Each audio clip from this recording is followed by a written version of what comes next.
대법원 앞에서는 그동안 연방정부 차원에서 보장됐던 낙태 권리가 확대가 되면서 찬반을 둘러싼 양측의 의견이 치열하게 충돌합니다.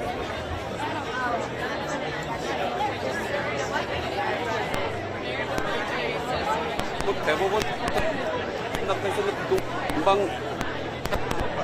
보장됐던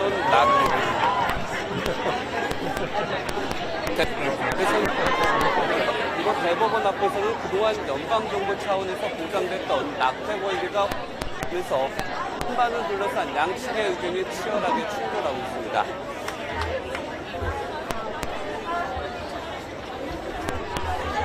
I would find it'd be a lot more like I'd see someone 이곳 대법원 앞에 그동안 연방정부 차원에서 보장됐던 낙태 권리가 확대하게 되면서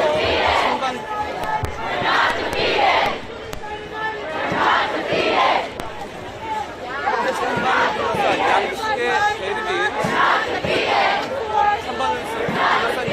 의견 대립이 치열하게 충돌하고 있습니다.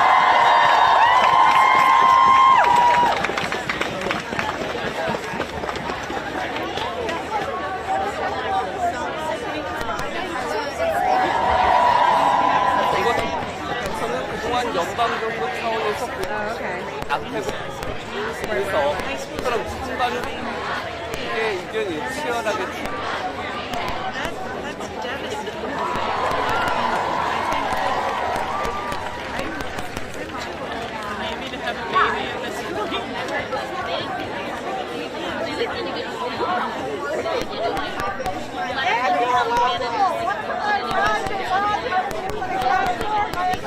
이곳 그동안 연방정부의 이처럼 둘러싼 양측의 의견이 충돌하고 있습니다.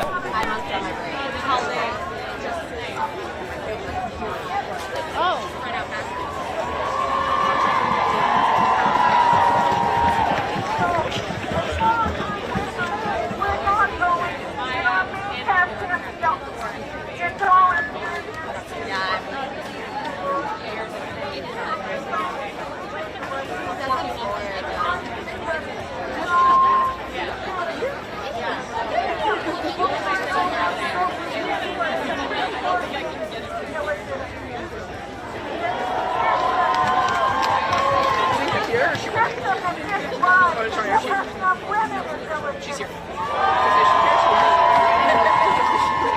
How did you stop here?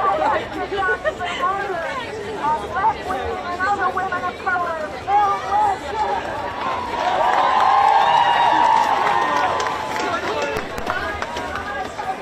Remember what it was like to not have the right to work. Yeah. You know, all day they disappear. You know, there's some other things on the news right here. Why? Because it's shameful. Yeah. Because you don't talk about sex. You don't all these things are reasons behind it. And this is what these people are talking about when they're talking about doing manual searches and all this other book and proving, you know, making people drop their pants to prove they do or don't have a tit. All this shit is fucked up and we can't put up with it.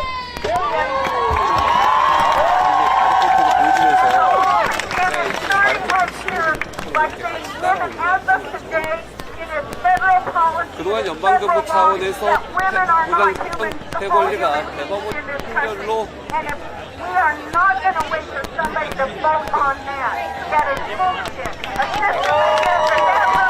그동안 연방정부 차원에서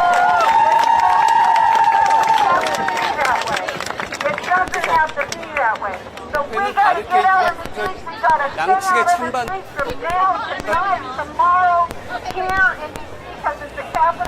and around the country where we live, and we have to create the kind of upheaval like what we did when George Bush 그동안 that says you are not going to do this, you are not going to stay with this because we will shut down this system, and we will not stop it.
abortion rights, for abortion rights, rise up! Rise up for abortion rights, for abortion rights, rise up! Rise up for abortion rights, for abortion rights, rise up! Rise up for abortion rights, for abortion rights, rise up! Rise up for abortion rights, for abortion rights, rise up! Rise up for abortion rights, for abortion rights, rise up! Rise up for abortion rights, for abortion rights, rise up! Rise up for abortion rights, for abortion rights, rise up! Rise up for abortion rights, for abortion rights, rise up! Rise up for abortion rights, for abortion rights, rise up! Rise up for abortion rights, for abortion rights, rise up! Rise up for abortion rights, for abortion rights, rise up! Rise up for abortion rights, for abortion rights, rise up! Rise up for abortion rights, for abortion rights, rise up!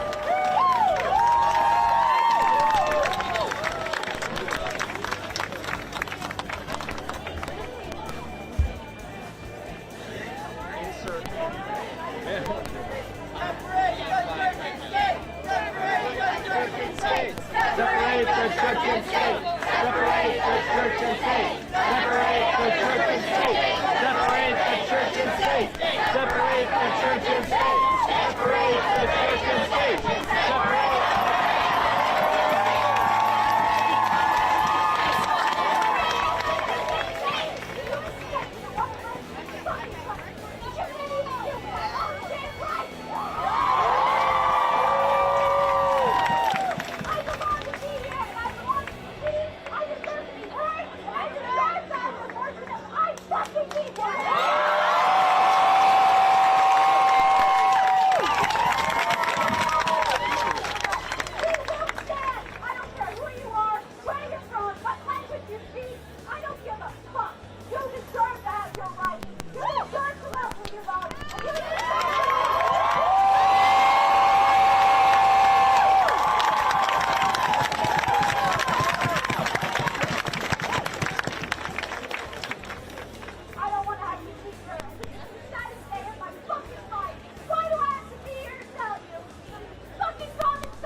good director. I trust him.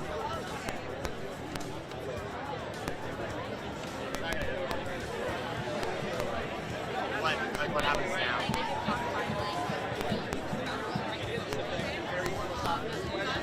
So why should we Making it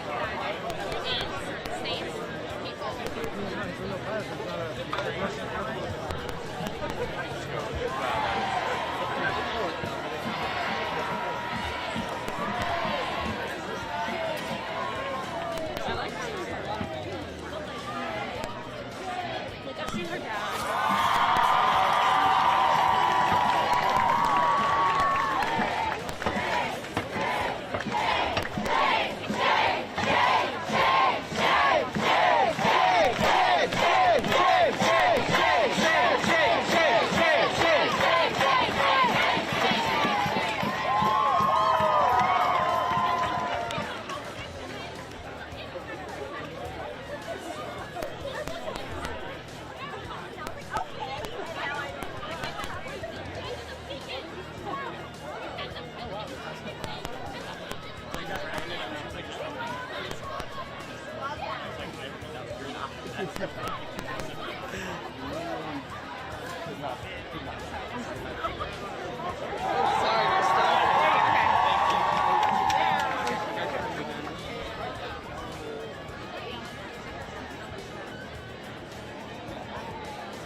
I won't start the recording. We're gonna go over there.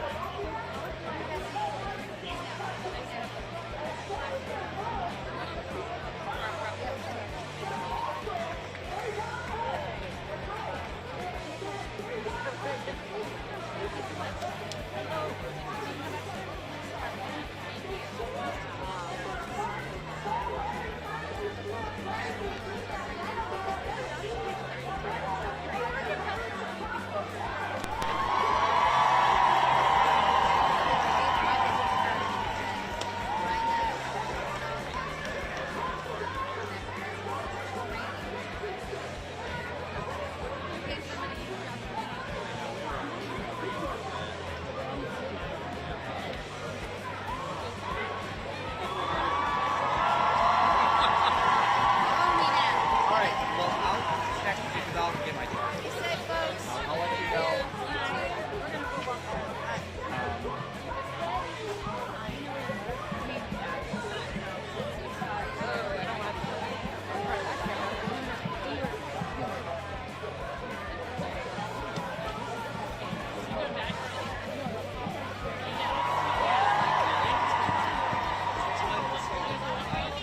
I have Dan's life.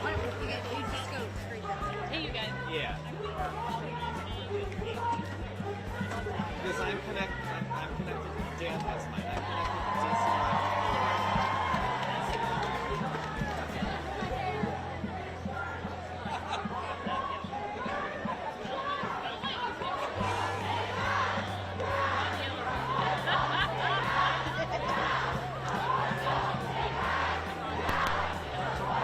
Yeah, we need to reach a different time. So I still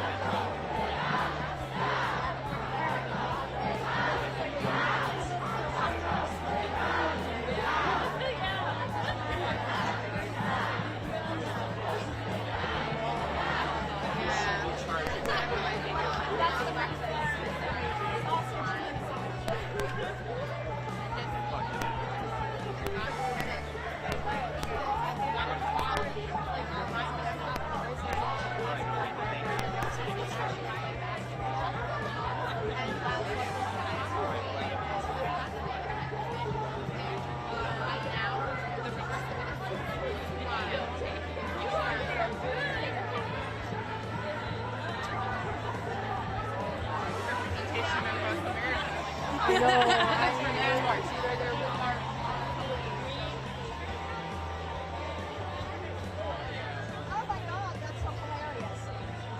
Robbie Leonard inside.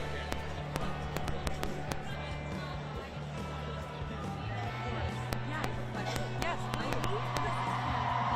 Oh, good to meet you. I'm Sage. Sorry, my hands. Yeah, no, we all. I was just like gripping it.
Just killing women. They're mad about it. So good to know where you stand at. Yeah, she got the smile. You didn't hear Clarence Thomas? He's coming at the contraceptive. No, that's not true. Look at it, look at it, look at It's it. just confirming what Rose said from the beginning. You obviously can't read, sir. Read, inform yourself. Fucking inform yourself. Save the Justin baby. Clarence The Thomas. baby is concerned Justin with you. Clarence Thomas mentioned in his opinion they're coming after gay marriage and contraceptive. Fucking do your research.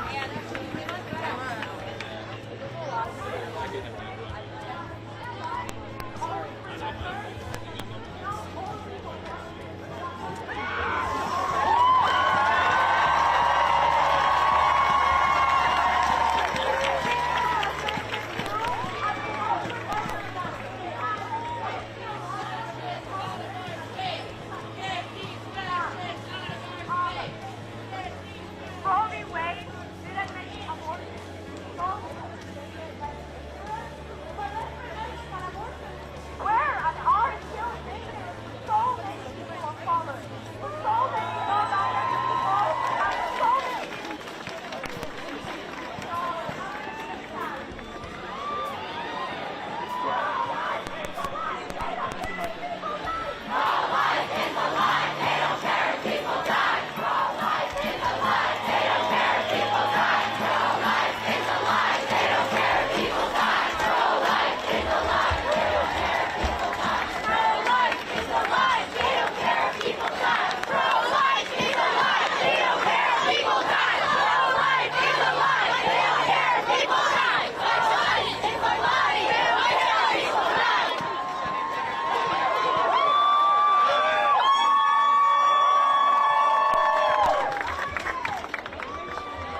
I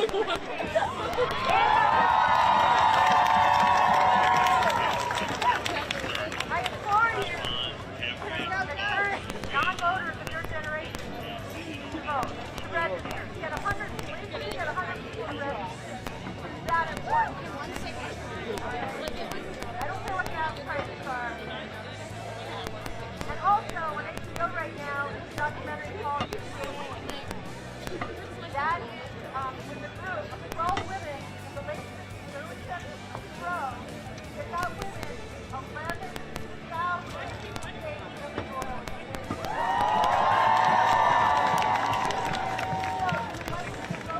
What we need to do right now, watch that. It's probably true.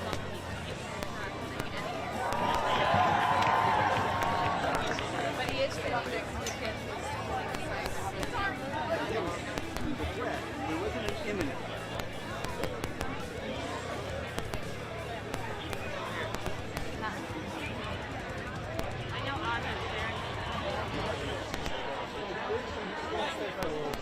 He backed off because the Republicans at the time backed off.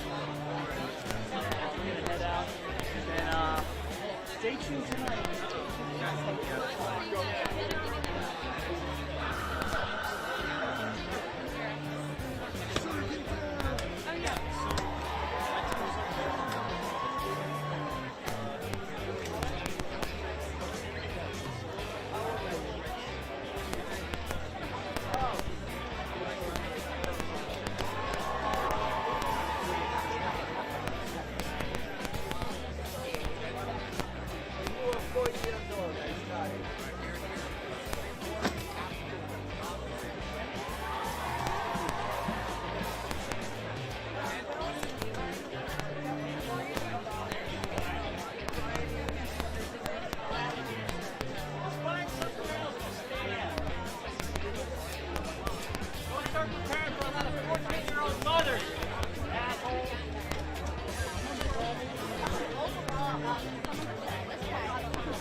very sad. When I was young, very young, I was in the school, I was in the college. I have been, I am very innocent. I have been, I can go. I was very family folk and very poor colonies. So, for so many years. Yeah, yes. Sorry.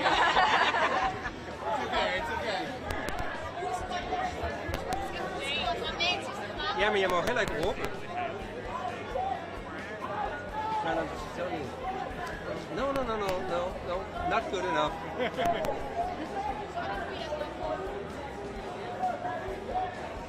Det er præcis scenen herude foran højesteret. Der er ikke tale om en idiot.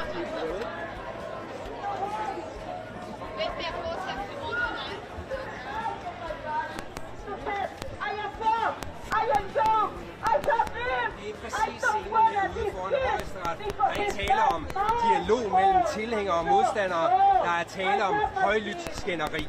When my kids grow up, all the time, why do you make my parents are telling me, Mom, why I said you never tell me about my father? Why I don't know my father?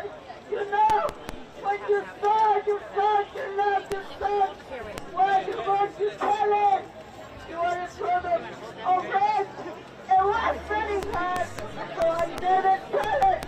I never tell my history. All the time I have in my soul properly crying, carrying shame. So I don't wanna this happen to you, young kids, girls. I don't wanna you suffer like this. Decades and decades crying and crying. When I got to tell myself I'm through, it was horrible. You cannot imagine how we cried. It was very hard to him. You know, he's a brother of race. So I am now very angry with this God. People, he's a very bad people. And he's bad innocent. They have to go back. They left the young people. You know how is now the life. So thank for staying here. We need to fight against this stupid decision. Don't let it. The decision stay here all the time. We need to fight again. Fight. Thank you.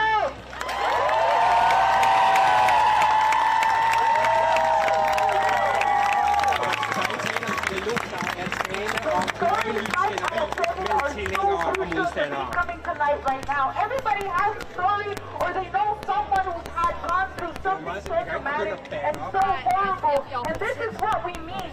That's why my shirt says boys, motherhood, and female enslavement. These are actual women's lives and dreams that are being foretold, that are being shattered. Why? Because this fucking Christian fascist theocrats believe that women's role in this society is to just be breeders of children, and we say fuck no! So, again, I want to invite you to Especially when we don't agree. Hey, Kate, this is Mike Masoli. I think Nathan put us in touch. How are you? Yeah, I'm good. I'm in the middle of behind myself in the courts. Yeah, so are you coming in from the east side or the west side? Do you know? Okay, so you'll be coming in from the west side. I'm on the east side, but I can cross the mob and meet you there so that I will meet you. I'm out of word in it wrong. I'm out of word in it. I'm first. All right, give me a call when you're here. I'm walking through there right now. Take your time. Even if you're just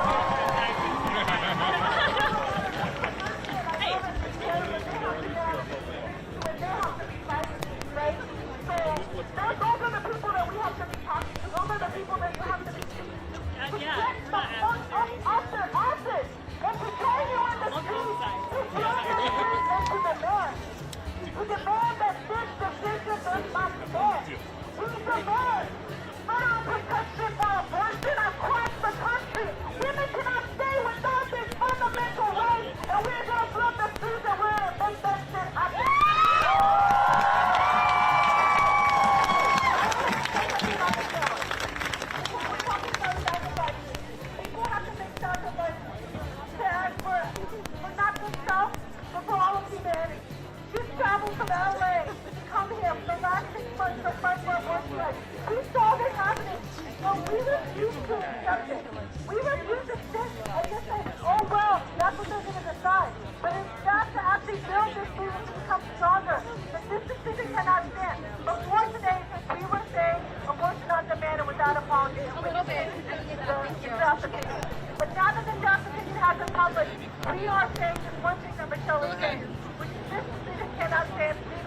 abortion across this land. If you like Michelle, figure out how to change your life. What things do we need to do? Because it's not just us, my daughter, but it's the women in Arkansas. I just read just now that the Arkansas Planned Parenthood stopped abortion. They had to call women from across Arkansas. Not get their abortion. They will have to travel 6 hours. They use their money to get abortion. So right now, women, girls, and Muslim people are impacted at this very moment. All these media people want to ask me, what are you going to do in November? Fuck November. We're talking about rights.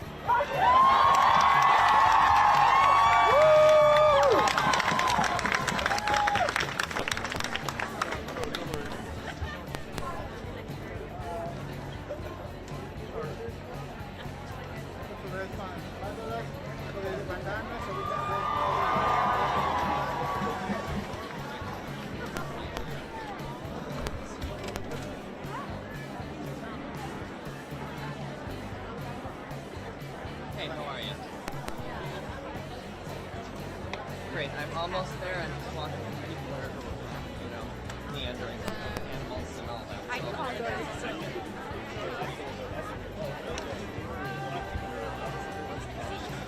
I mean, he was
on top of the curb. So in the middle of it, it's all blocked off and taken up. There's a bride mat right there.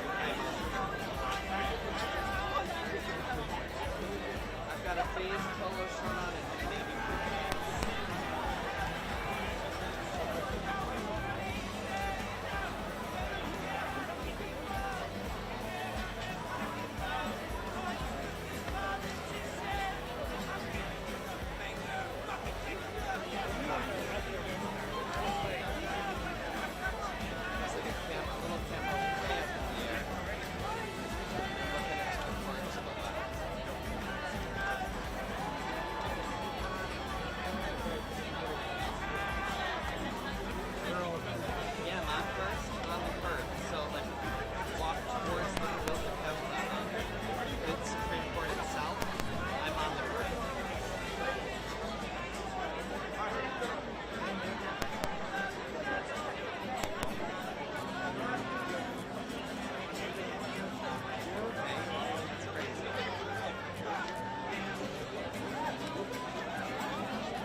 Hi. Oh, there you are. How are you? I'm great. How are you? Thank you for meeting us. Oh my god, of Appreciate course. it. We're happy to be here for you. Thank you. I just got off a train, so let me Take a just second. I gotta set up too. Coming in from? New York? Oh, cool. Yeah. Yeah. I'm actually pretty new to Planned Parenthood. So. Okay. Yeah, you can tell me all about it. Yeah, I used to be at CBS as a correspondent covering this, and now I'm over Now here. you're with Planned Parenthood. Wow, what a jump. Yeah.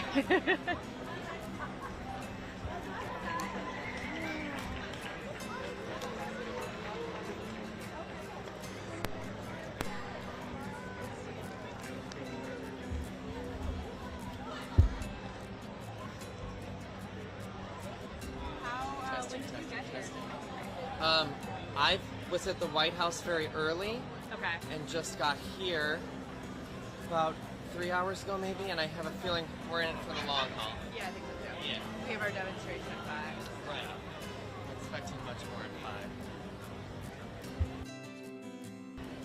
I think this is probably a safe bet. Yeah, no, it's great.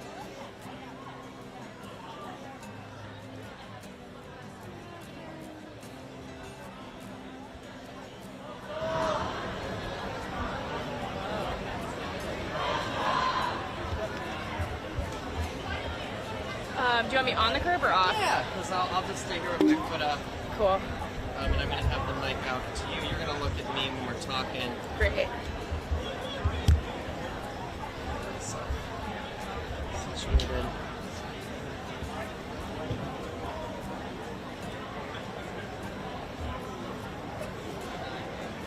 Okay.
Beautiful.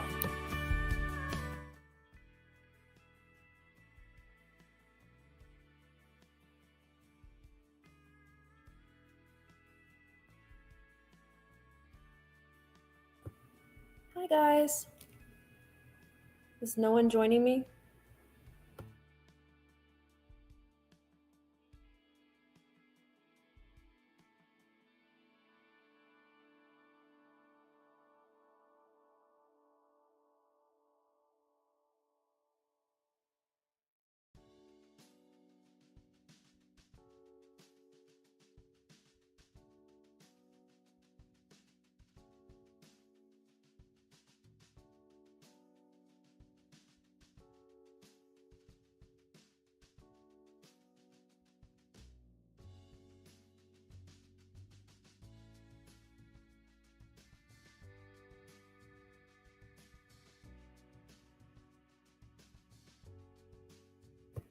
Anybody?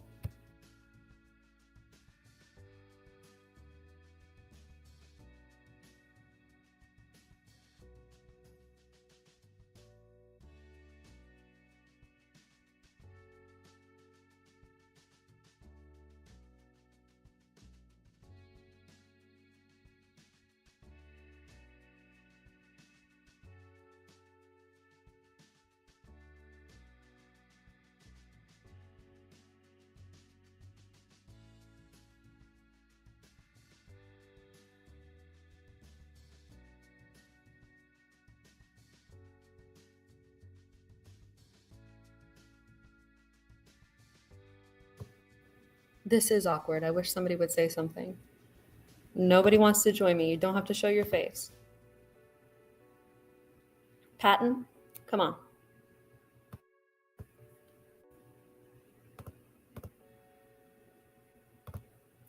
Thanks, Eric, for the question. My feelings are a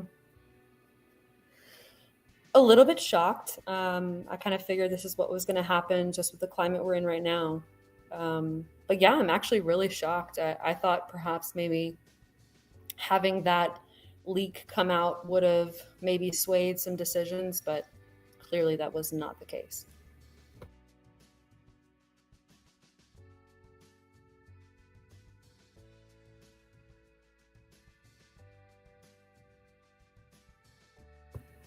Patton, you heard to come at me, bro. Come on, let's go. Hey. Yay. Hi, Phil. How are you? Good. I'll join you. Thank you. I don't know what to say. It's kind of bewildered at the moment. So, what is there to say that hasn't already been said, right? Good. Very true.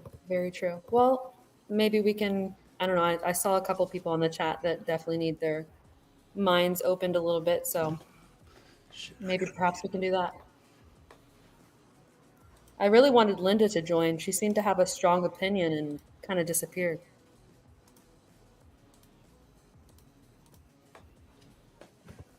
What are your thoughts right now? I guess I'd say overall, I can't say I'm surprised, but it's still a bit of a shock. It still stings. Absolutely. I think also with men, it's a tough one to want to talk about, but it's definitely something that, men in general, especially young men, should really think about, because if you get stuck in a situation and you don't have that access, you're going to be in for the long haul for a really long time, and you're going to be paying. And I don't think a lot of parents really express that to their sons. Yeah, I can super empathize, and I'm passionate about this debate. I don't have a dog in the fight. One, not wanting kids, and two, not being exactly straight. So, but yeah, I feel like I can kind of separate myself from it a little bit better. But yeah, it's still yeesh. Yeah, absolutely. And can I ask how old you are? 35-ish. Okay. So we're kind of in the same boat as far as age, but I've noticed that too with my daughter's almost 16, and she consistently says she does not want kids. And she's straight. She just doesn't. It's not about bringing anybody into the world. I just think that she sees how difficult it can be, and how I mean, she's with her dad right now for the summer, and she immediately texted me and asked if I was watching the news. So I was talking to somebody earlier on the chat that was saying something about young people and how they need to listen up. And I think my young people are so much more informed than I was as a kid. The internet was just coming out when we were teenagers, so I think that a lot of people are if they don't have children that are teens, they just don't get that these kids are absolutely informed. They absolutely hear what's going on, and they are definitely going to be out to vote in troves in 2024.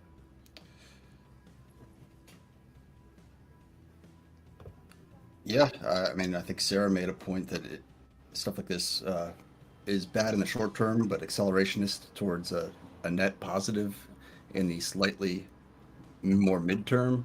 So that's the one ray of sunshine I can think of. Yeah, that's definitely what I do. I look to my kids. My son's 13, and like I said, my daughter's 16. So I definitely look to them as far as the future of our country. They're far more compassionate than I think I ever was as a teenager. And I thought I was a pretty compassionate person then, but um, they and their friends are far more compassionate and far more understanding of people's differences than anyone in my generation that I know.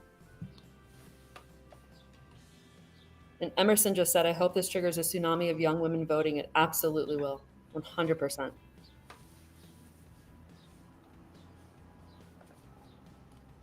And Mechanic Eric said it's not the man's decision. Absolutely, it's not the man's decision. But I think that we should start really speaking to our young people. If you have kids, nieces, nephews, whatever, just talking to them that it is an informed decision to have sex and what you are doing, and there are accidents that happen, but it should be both decisions. Men should absolutely be just as concerned with this as women. Young men. I mean, if you're married and you've already had kids and you're not going down that road, then that's completely different.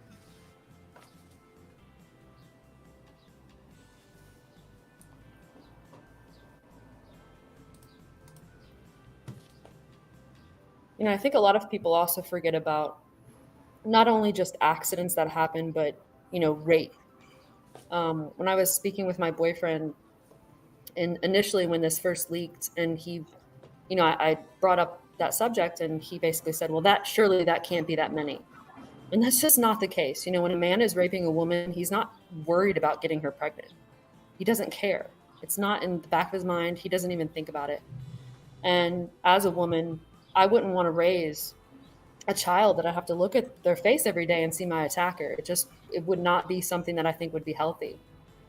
And I'm not sure what the statistics are, with HIPAA and everything. It's really difficult to kind of narrow that down, but I'm sure it's near 50-50. Well, yeah, it's the other obvious concern is the slippery slope that this paves the way for. An IUD is that an abortion? In some people's views that are really happy right now, yeah. Other constitutionally things that constitutionally weren't enshrined, but later, yeah, I'm probably preaching to the choir on that one. Yeah, no, definitely. And I think this just paves the way for more rights to be stripped. Gay marriage in Japan, they're not even allowing it. And I can absolutely see that happening with this current Supreme Court. And it's disheartening. Yeah. I mean, commentators that I respect are, saying that they fully believe that that's on the horizon. I'd like to think that isn't the case, but I can't categorically disagree with the logic behind it. Yeah. No, I'm in Texas, and yeah, if I know, if they had their opportunity or their chance, they would absolutely ban gay marriage. I fully believe that.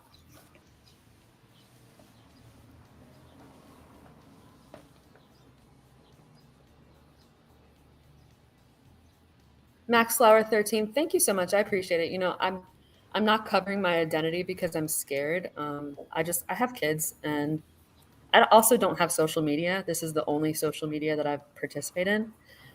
So that's just something that I do. I don't have my face out there for the world to see. So that's why I cover it. Max, can someone tell me who's on the right? Is it telescope or who? I don't understand. I guess they're asking who you are. Just like if you were in the chat at any time. Oh, yeah. I'm sorry. I should change my name. I'll put it in chat. And elsewhere. Oh, well, yeah. Slow mode. Elsewhere there.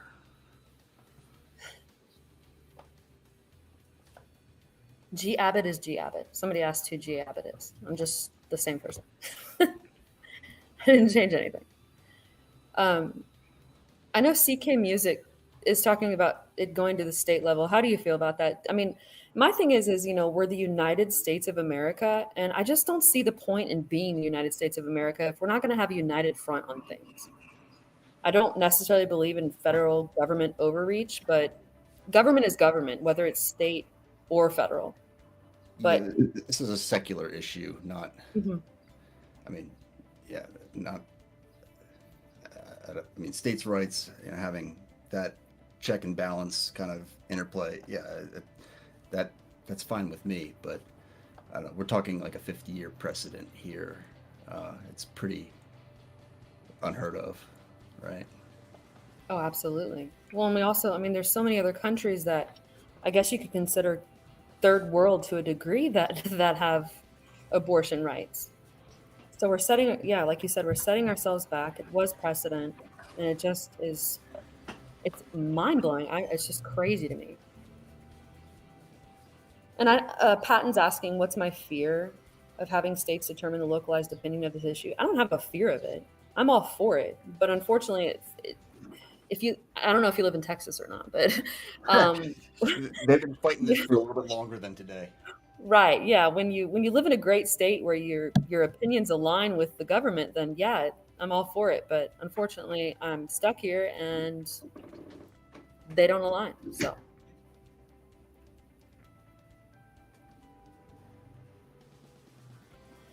CKM, I'll have to look at that as far as Rose Bader Ginsburg's concerned. The only clip that I've seen of her discussing it, it didn't seem like she seemed more like she was on the fence. So I'll have to go look back and look at that where she said it was bad law. All right, chat. I jumped up here because Mrs. Abbott needs somebody to talk to. It's your turn now. There's peer pressure. I appreciate it. Or I could just Eric. chat. I'm sorry? No. Nothing. Eric, yeah, I would like to be out there more. I'm a really private person. I haven't been on any social media platforms in nearly 10 years. And I usually don't leave my house. So I'm just a really private person. I'd have to figure out a way to conceal my identity if I wanted to go any further.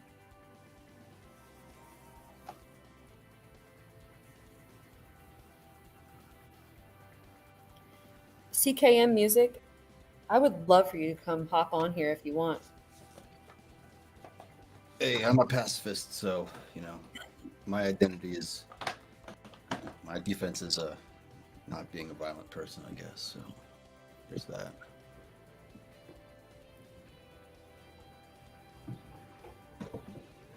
But you mentioned the kid thing, so. Hello, Abby. Hi, Jeff. How are you? Very good. I got a question for you. Sure. Seeing how we both live in the same God forbidden state. Mm-hmm.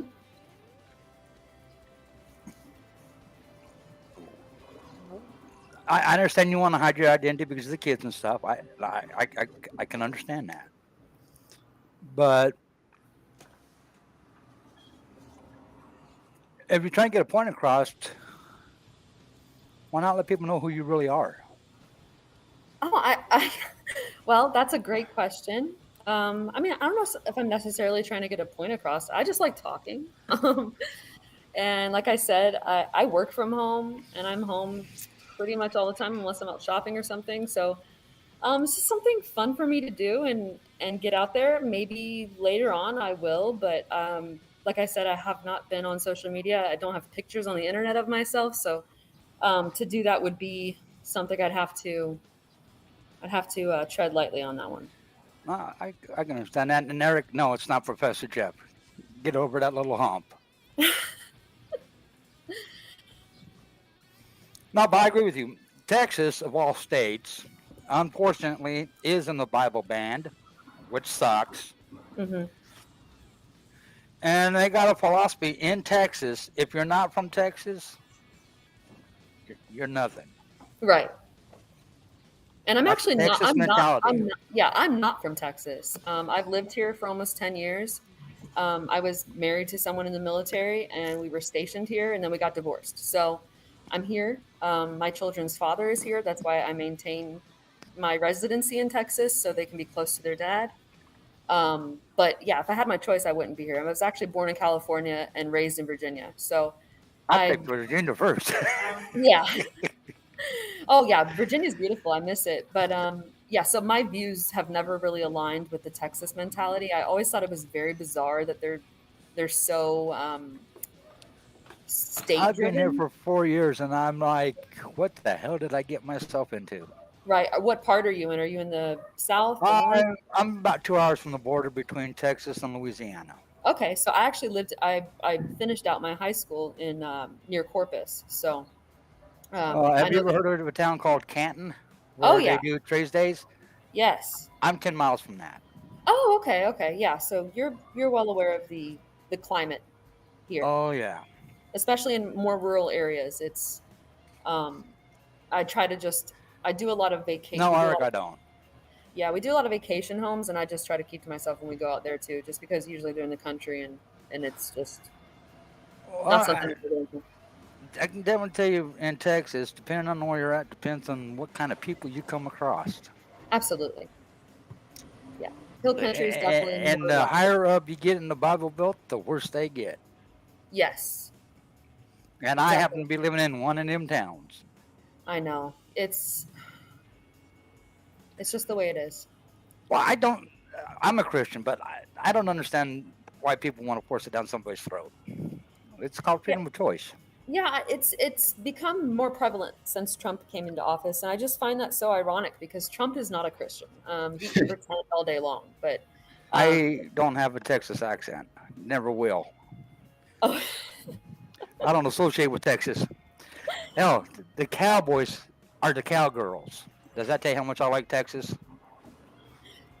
what brought you to Texas? Long story. I understand that. It was a move I should never have done. That's a frustrating thing for me about like Trump, that championed as GOP and pro-life. The people that would believe that that guy is actually pro-life and not just using it politically, just as a magic wand, is and you're never going to convince them that. But Well, I'm about to piss off a lot of people. Donald Trump is pro-Trump. Right, absolutely. He does not like my boyfriend said that the other night when we were on, and he said, Trump wouldn't give any of the convoy people, for instance, the time of day. He does not like them. If you don't have money or power, you are nobody. You are a fly on the wall. He doesn't care. Well, the sad part is people never watched The Apprentice. And that showed Trump for who Trump really was. well, even if you do have money and power, you're only in the good graces as long as you're useful. So it goes so much higher than the narcissism. Just goes so much higher than just the nobodies, right? So Absolutely. Yeah, he's highly narcissistic.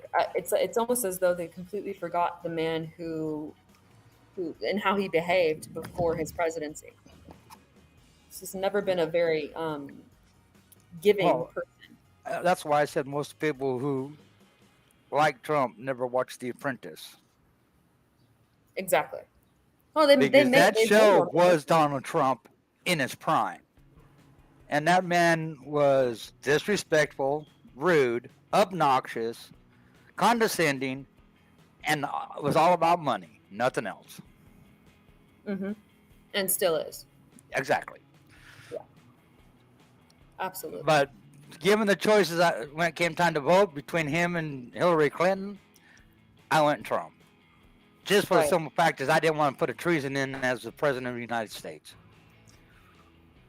And I'm sorry, for all those Hillary followers, Hillary Clinton committed treason against this country. How so? She let her emails out to other people that she shouldn't have in other countries. That's considered treason. Seems like a pretty light treason compared to some other things I can. Oh, we can go down the list of all the politicians. That's why I said all politicians need to go to prison. Because they're all corrupt. Both sides. I love my blanket statement. That's an honest statement. I'm gonna stay out of that one. I have to reference Gambler real quick. I'm not crying about Texas. Texas is pretty. I go and I do a lot of great vacation homes in Texas. It's reasonably affordable. The cost of living was great before the pandemic. But I don't like the ideology, and I don't like the way people treat people here. The Southern hospitality is lost on this, at least in the area I'm in. So that's all I was saying. I don't really cry about it on a daily basis. I could really give a fuck less. But my kids are here. I'm here. They live with me, and their dad's here, and I'm just trying to be a great co-parent. So that's it. Well, the problem there, Gabbett, is Texas used to be hospitable. Used to. Past tense. And it hasn't been that way in about 15 years. Yeah, I was just about to say that. Yep. Yeah, when I was here in the early 2000s, I thought it was a great place. Then I came back and things changed. Just the way it is. Drastically. Yeah. The weird thing about the whole states' rights line of thinking, where oh, you don't like the laws of the state, just move out. It's that's not how it works. One, people don't always have the financial means to move out, and two, people have roots. You have families and lives, and well, I just said roots in a state. So it's not like it's picking a different avatar on the internet. It's Right. Well, that's like telling a poor person to move out of the area they're in. Okay, great. Show me how. Right, exactly. And I think that's a lot of people's problems is we all have solutions to problems, but it's just there's no context to it. So it's just the saying, but there's actually no real way to go about it. The biggest problem came around because of COVID. That's what put a lot of people in the position they're in on hurting as much as they are. Because businesses closed down, jobs closed down, people were losing their homes, and society as we know it has not rebounded back from that. They're still suffering. Right. And they'll continue to suffer as long as the government keeps forcing it. And that's exactly what they're doing. Well, and the reason that things have gone to shit since the pandemic as well is because of the way Trump had handled everything. I actually was kind of intrigued by Trump's economic policies in the beginning, and I thought perhaps it would have been a nice, refreshing change, even though I did know that all the stuff about him and, grabbed her by the pussy and all that stuff, whatever. I have thick skin, so that didn't bother me. But here's the bad part. And that all changed. Biden's done worse than Trump did. As far as policy is concerned? Yep. I think a lot of what we have going on right now is to blame because of the pandemic. I think it was just a natural progression into what we're at right now. I absolutely think there will be a major recession. We're already in it. What are you talking about? We're already in it. Mm-hmm. Oh, yeah. I'm actually a realtor, and it's going to get bad. So as far as the housing market's concerned. So I think a little bit had to do with the pandemic, but yeah, absolutely. Biden definitely has not handled things the way that I thought he was going to. The only good thing Trump did about the pandemic is he did enact the Emergency Powers Act. He did that right. Downfall is Biden has extended it 3 times when it shouldn't have been. Mm-hmm. And that's what's keeping us in the position we're in. What do you think is so bad about the emergency declaration? What's so bad about it? Okay, Emergency Powers Act. Once it's enacted, it gives the government more power than what they deserve to have. And how has that affected you? It affects everybody on everything they do every single day. Give me an example. Give you an example. Yes. First Amendment right taken away. What rights have been taken away? Freedom of speech. Where? Have you not been watching around people? Walk up to a politician and speak freely and watch how fast you get locked up. Have you done that? Yes. And what happened? I got locked up for 3 hours. What did and all you I say? simply told the politician was he was corrupt. That's all I said. You're a corrupt politician. This was in Texas. Yep. Guess which politician? Who? Ted Cruz. Well, that's not surprising. That doesn't have anything to do with the Emergency Power Act. That just tells you that Ted Cruz is an asshole. Bingo. Well, we already knew that. Can confirm. Well, have nothing to do with the Emergency Powers Act, though. Ted Cruz is one of them politicians, act like most of the politicians. They're in it for themselves and they don't care what it does or who it hurts. So give me an example of a right that has been taken away because of the Emergency Powers Act. So you don't think your rights have been filtered back or taken away at all? Nope. Okay, that's your opinion. And you're entitled to it. But I'm just asking you to support your theory that... I just did. I don't think you did. Oh, I did. You gave me a totally unrelated situation. No, I walked up to a politician and spoke the truth, and I was violated of my First Amendment right, which is freedom of speech. Did you sue him? No. Maybe you should. Why? It's not going to change who he is. Well, nothing's But going what to does change. that have to do with the Emergency Powers Act? Was this during Jeff? Was this during COVID at the peak of it? Were you? No, in his days? this was at his last talk he had here 3 months ago. What were you charged with exactly? This was at his last disorderly conduct. Because how dare I speak to a politician about being honest? Hey, buddy. Hi, buddy. I'd seek counsel on that one. That doesn't seem like something that would be constitutional. No, I'm going to give him the best way possible. Hey. I'm going to vote his ass out of office. Hey, girl, hey. I'm going to give him where it hurts the most, his pocketbook. Vote him out. Well, I think what a lot of people misunderstand about the Emergency Powers Act is that was instilled back in the 1970s. It's always been around. It's not going anywhere. Don't get me wrong. The Emergency Powers Act is a good thing because it is supposed to be active during natural disasters to help get funding and stuff in for people that have been affected by it. That's what it was designed for. That's a good thing. Right. But this government we got right now is abusing that to do what they want to do. Like what? Give me an example.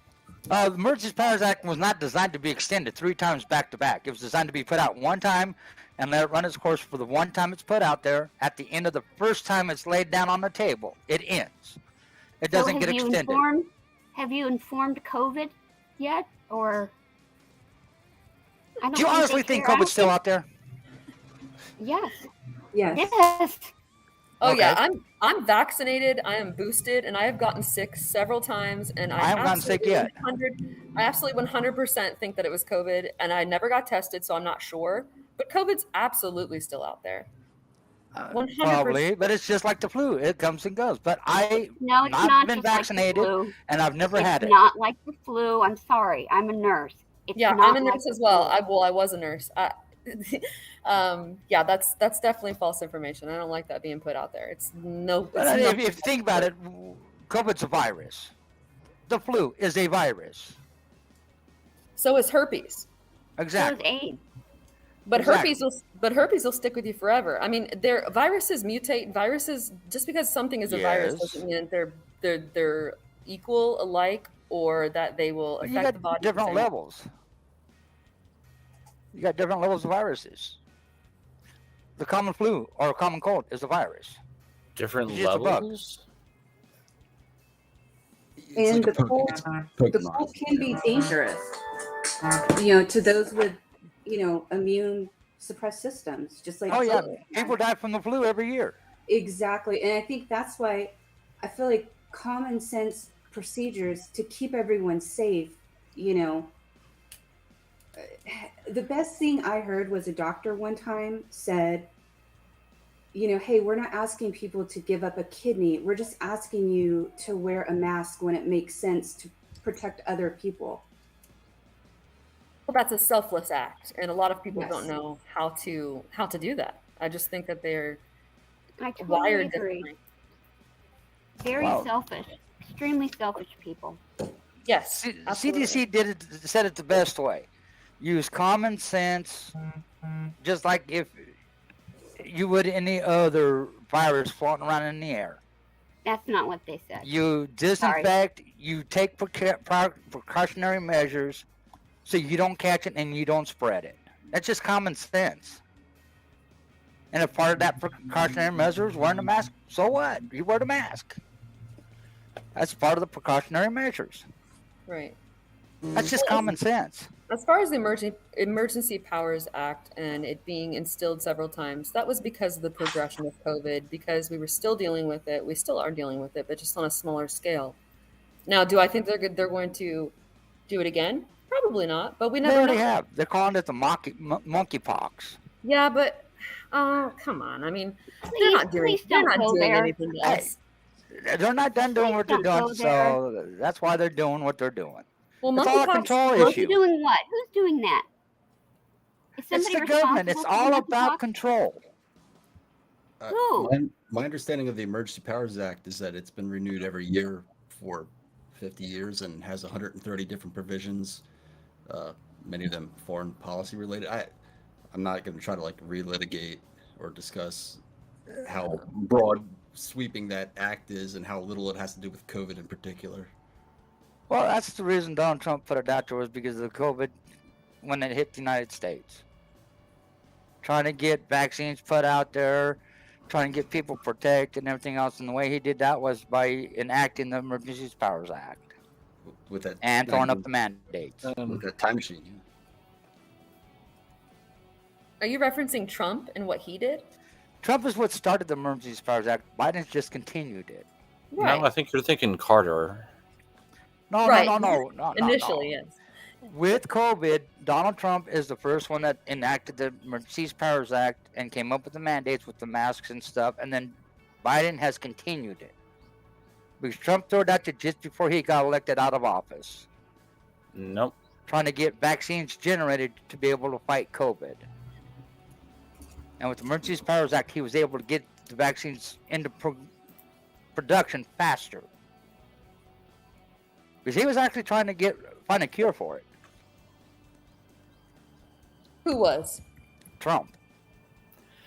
Trump didn't give a rat's ass about a cure. Trump did not give a rat's ass about a cure. Trump was telling people to pump Lysol into their body. Trump is a moron. Trump doesn't know anything. They're all morons.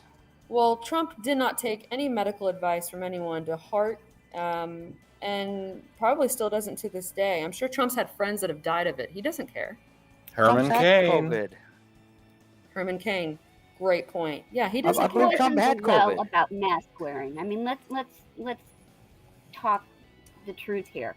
He's the one who got all of his followers to disparage people who are wearing masks to protect other people.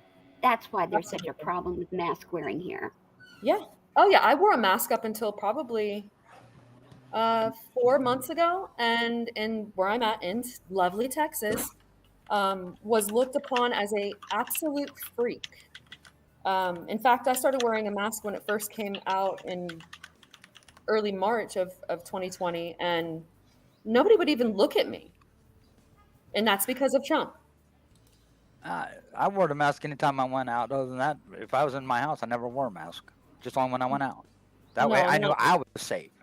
Right. Well, we're not stupid. Yeah. We don't. I also didn't wear a mask in my car alone either.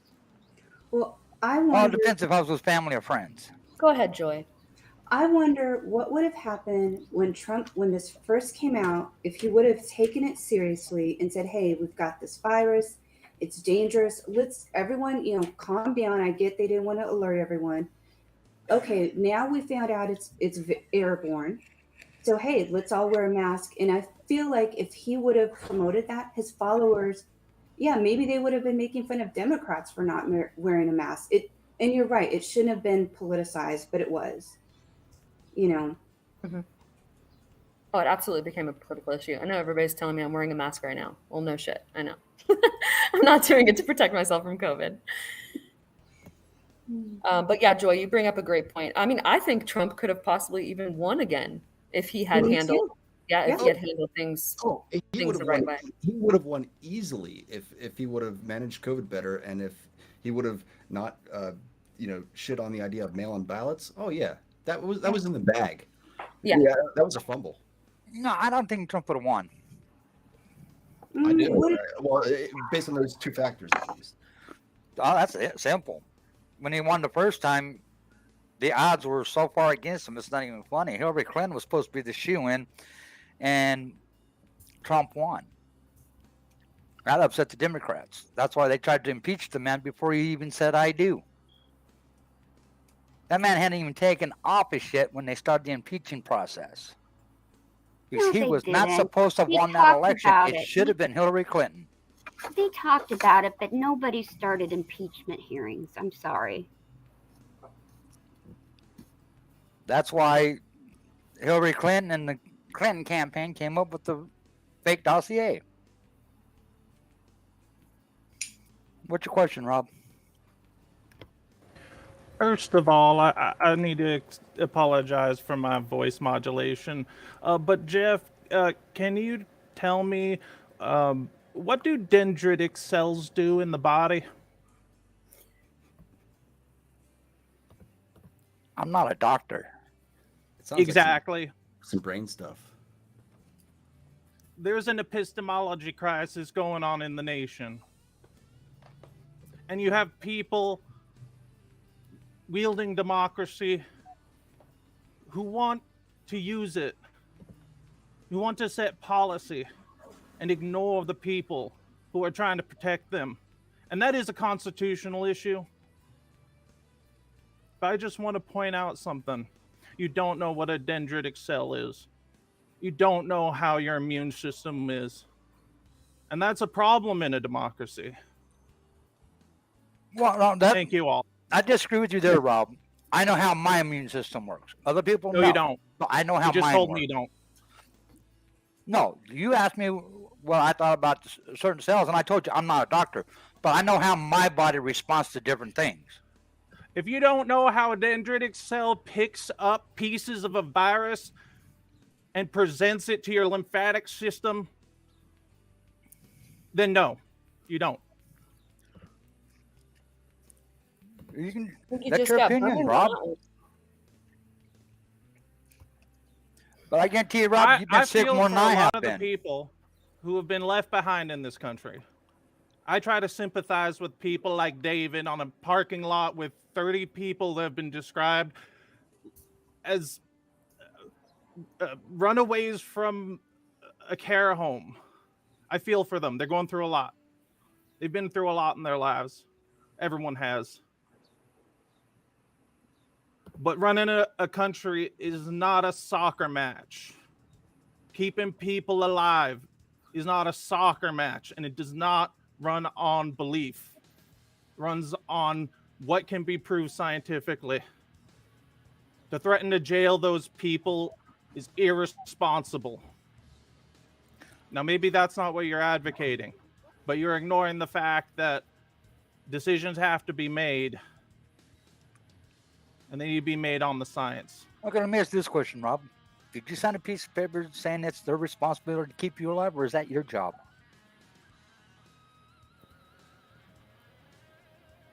Whose job is it to keep you alive, Rob? Government and politicians, or you? It starts with myself, but I Well, rely on it the starts and experts. ends at yourself. No. It's not the government's responsibility to keep you alive. That is your job. If I'm walking around with a communicable disease that can harm other people, that is my responsibility. It's also my responsibility to my fellow countrymen to reach out to experts whose jobs it is, whose lives have been dedicated to that research. Like I to said, keep that is people your alive. responsibility. It's not the government's. Is it a policeman's responsibility to keep you safe and uphold the law? Granted, Oh, that's it's his being job thrown to into uphold the law. question It's right my now. job to keep me safe. Oh. Protect and serve. What about His when you job drive as a a car law on the enforcement road, officer Jeff? is strictly to enforce the law. When It's you're my in job to 2 keep me tons of safe. speeding metal down the highway, do you rely on experts, the ones that built it, the ones that built the road, the ones that put the signs up on that road, the Nope. ones that designed the policy to keep everyone safe on that road? No, because I know right from It's wrong. your job to maintain the damn car. But when you've It's got also wheels my flying off job and to killing people, know right from that's a wrong. problem. It's also my job to know right from wrong, and I also know my 9,000-pound truck sitting in my driveway is a lethal weapon. It's my responsibility to make sure that 9,000-pound vehicle stays in control at all times. Exactly. And If there are I people can't who do help that, you I do shouldn't be that, aren't there? driving. You go to a mechanic if you don't know enough about the car. I work on my own vehicles. That's fine. Well, But Rob, do you it know seems what a like- it dendritic seems cell does in an immune system? No, he doesn't No? know, and it seems like he has an answer for everything. So No, unfortunately, I don't have an think answer this for everything. I'm conversation- just a human being that knows how my body reacts. Right. Well, that's great. I don't Hey, know how Jeff? other people's bodies react, but I know how mine reacts. Hey, That's all I Jeff? need to worry about.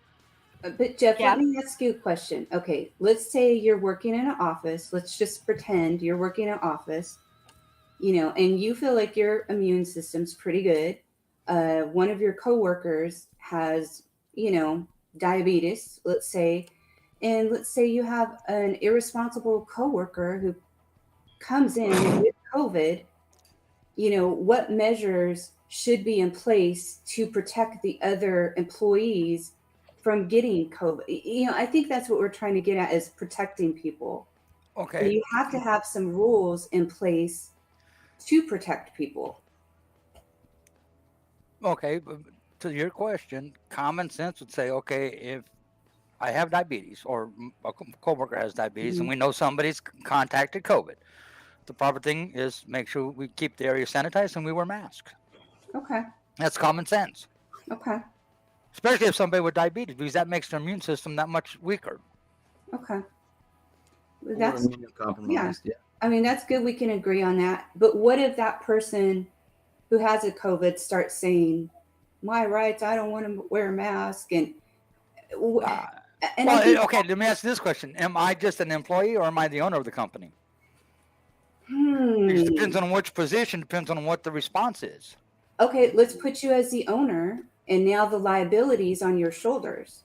I tell that person point blank, you're right. Your body, your responsibilities, my company, have a nice day. I'm not going to have you jeopardize everybody's job. Especially when we know we got people who have diabetes and their immune system is already knocked down enough. I'm not going to have you risk their life because you won't be stupid and come in here without a mask.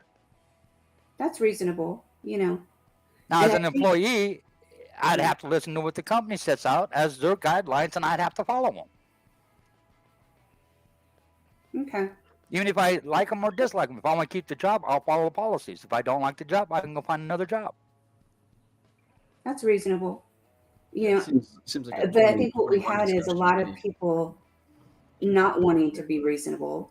And I also agree, if I'm a pro-masker and I'm outside and see someone without a mask, I also agree that I probably shouldn't just go up to that person saying, "Where's your mask?" And, so there are two sides to the coin. Well,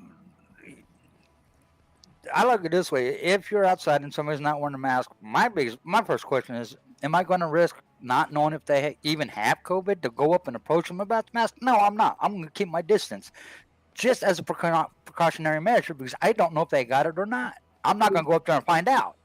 Exactly. And the flip of the coin, if someone is wearing a mask and then someone without a mask comes and yells at them, I think that's what we've had a lot in this country, of the yelling at each other, and making judgments so quickly. That's really dividing us. Oh, well, we call those Kens and Karens. Yeah, Kens and Karens. Phil, did you have something to say? I thought I heard you. Oh, I probably lost my train of thought already, huh? Oh, sorry. And then I also think maybe J3C1, did you have something to say? I do. I think we forget about the time we were in. When I used to go to the grocery store, I'm immunocompromised, so I always had to wear a mask. If I saw somebody who was not wearing a mask and who could potentially kill me, that's a problem for me. I'm sorry. You don't have a right to come and try to kill me. So what I would do is I would steer very clear of them. Maybe they took offense to that, but I really didn't care, because if you don't care enough to care about other people, why do I care about you? It's just common courtesy in a society. And I see people now who have masks on, and there's various reasons for that. And I see people making fun of them. The Convoy people are constantly harassing people who wear masks. That's not freedom. Right. You don't even know what that person's situation is. That's all. No, along your question, Joy, I lost my sister due to COVID because of somebody in her office doing exactly just that. I'm sorry to hear that. Sorry for your loss. I am as well. It's horrible. And she called the office and said, my husband got COVID. I'm coming to work. And why, I don't know. The boss then say, well, your husband's got COVID. You're not coming to work because you've been exposed to it. Stay home. She didn't. She brought it in, and 9 people caught COVID from her. But she came in the office without a mask. And it ended up killing my sister. So I've seen both sides. Yikes. And do I agree with it? Yeah, I understand people have a freedom of choice. I fought for those rights for people when I was in the military. But at the same time, there's that freedom of choice does have a fine line where you don't want to cross. If it affects the lives of other people, that's where your freedom of choice stops. Well, I think what we need to do at this point is start promoting healthy lifestyle choices. 78% of people who passed away from COVID were overweight or obese.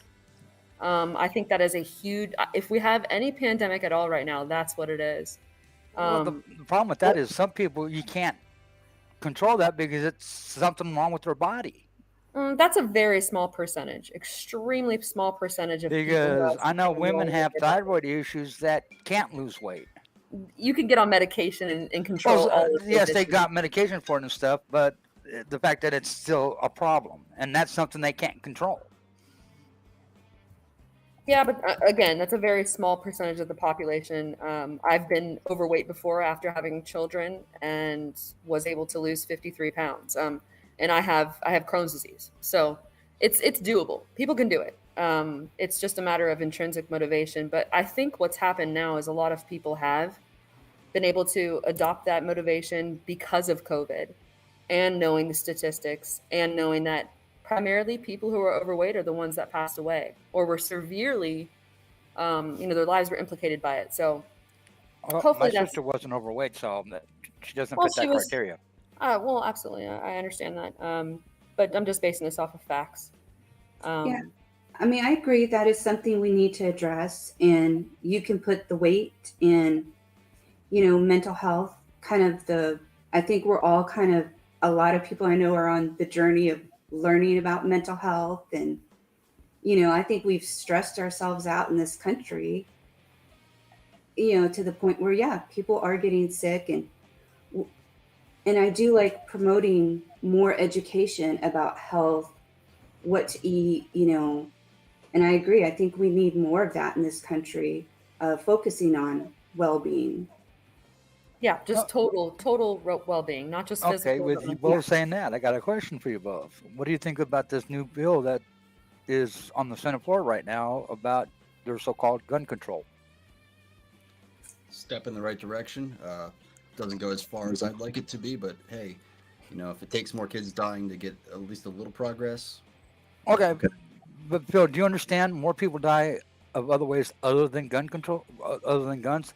And a gun will never shoot somebody. Hold on a second, Jeff. Are you just simply talking about murder? No, he said other ways, so it's a misdirection. The highest. Are you talking about unnatural death or natural death? The highest death rate out of all Americans is blunt force trauma. It's not by a gun. It's blunt force trauma. So they're going to start cutting people's hands off? Hold on a second. I think that might have been debunked because I've seen that's some absolutely debate. been debunked. It's guns. I think one of them was someone stating something about hammers being a tool used for murders more than guns, which is absolutely I look at it this way: a murderer, it doesn't matter what. If they're going to kill somebody, whatever they can get their hands on is what they're going to use. They go with whatever's closest. It could be a car accident, it could be a hammer, but when you look at the data on gun violence, it's magazine capacity and ease of access that factors in. I don't understand the misdirection here. Like, what are the other ways people die? You don't have to be an insurrectionist to understand or believe in your Second Amendment. Phil, I completely agree with you. What you were just saying, it absolutely has to do with the high capacity magazines and the way that these. Let's just face it, these young white males are able to obtain guns so quickly. You don't have to have a mental past, if you will, to see right through it. I think, especially with the young people, social media platforms need to be held somewhat liable or culpable. That kid, the last one in Uvalde, he was online discussing it for days before he decided to go through with it. I think that it all goes hand in hand. The sad part about that is his own grandmother, the first person he killed, contacted the police and told them what he was doing. Why didn't the police do something then? Right. Well, that whole police department was fucked. Yeah, exactly. And they still are. So I agree with them opening up juvenile records. I agree with that, and it should have always been that way. You shouldn't lock off once before they turn 18. You don't know what their past was. But I can put a gun on the table, have it fully loaded. That gun will never kill a single person. It's the person behind the gun that kills. Right. Well, like I said the other night, I own 2 handguns. I have a revolver and a 9mm. It doesn't mean I'm ever going to use them, but I'm also not going to go plan to shoot any place up. Because you know right from wrong. And it's not just the schools. I think if we secure all schools to a point where no one could ever access them, then someone will just pick a playground or a mall or wherever. My understanding is that school was supposed to have locked doors, but why didn't it? That's neither here or there. We're never going to know that, unfortunately. My children, before they started homeschooling, which, by the way, somebody commented the other night about me homeschooling them. I don't homeschool them. They do a homeschool program. But their schools were very secure. So I don't know what happened at that school. I'm not sure if it's because the whole thing was a screw up. Yeah, but just back to the actual the gun control point in general. We're not necessarily saying that obviously the Second Amendment should stand as is and always should. Well, I think what they need to add to that bill is a mandatory gun class. Oh, absolutely. Well, here in the state of Texas, you can go buy a gun at a gun show with no ID. I mean, people don't even ID you around here. And you can go and you can walk around with it. No problem. No class needed. But look how many people in Texas own guns. Mandatory class, mandatory background check. Absolutely. Mandatory class. Jump through. Yes. Lots of hoops to jump through. But, there's lots of this and that. I grew up around guns. Not once did I ever play with a gun as a toy. That's the Band-Aid right now. It is. It's just a temporary band-aid. Okay, Jeff, you said you're prior military. Don't you have to qualify every year with your weapon? Every 6 months. Okay, well, why aren't we doing that with regular citizens? Good question. Why aren't they? Exactly. You know, why is an 18-year-old not allowed to buy a cigarette, but they can buy a gun? See, that one I disagree with. I don't think you should be able to buy a gun until you're 21. Right, okay. That'd be a There start. we go. That's reasonable. Because you can't vote until you're 21. You can't drink until you're 21. Why should you be able to buy a gun earlier than 21? And parents should not be able to buy a gun for a kid that's 16, 17, or 18. Oh, absolutely. My son just turned 13, and my ex-husband bought him a gun. For what? He's a child. He doesn't hunt. Yeah. My ex-husband doesn't hunt, but he's No, in the no military. offense to you, and Abba, that's the but culture is he he's taking in. a gun class? No, just took him Why to the not? range. I don't know. Good question. I have no clue. Took him My to the niece range. and my nephews all know how to shoot guns, but I also made sure they went through an NRA certified gun class to know right from wrong, when to pull it, when not to pull it, how to put it away, when to put it away, and everything else. Mhm. So they would not be a statistic in the news. Right. I think it's more the mass shootings, the AR-15s. They're military grade weapons. They need to The stay in the AR-15 is not a military. military grade weapon. That's just it. You know what an It was AR-15 designed- is? it was designed It's for an military airlight use. armory. That's all Right. it is. It was It's designed just a for military classification. It's just a name on a gun. Well, I know it's a rifle. I'm well aware. It's a single shot rifle. You pull the trigger once, you get one round. Mm-hmm. Right. Just like What a about- pistol. What about the high capacity magazine that comes along with it? I can do as much damage with a 5-round clip as somebody can do with a 30-round clip. Well, that's The because you're magazine doesn't mean nothing. Can I Really? jump on that, Jeff? Real Absolutely, quick? please do. Yeah, I mean, when I looked into the assault weapons ban and wrote a just brief little undergrad paper about it, it seemed like assault weapons ban effective a bit. It did target guns with a specific aesthetic. And what it boils down to is, it's magazine capacity. You look at Virginia Tech, that was 2 handguns.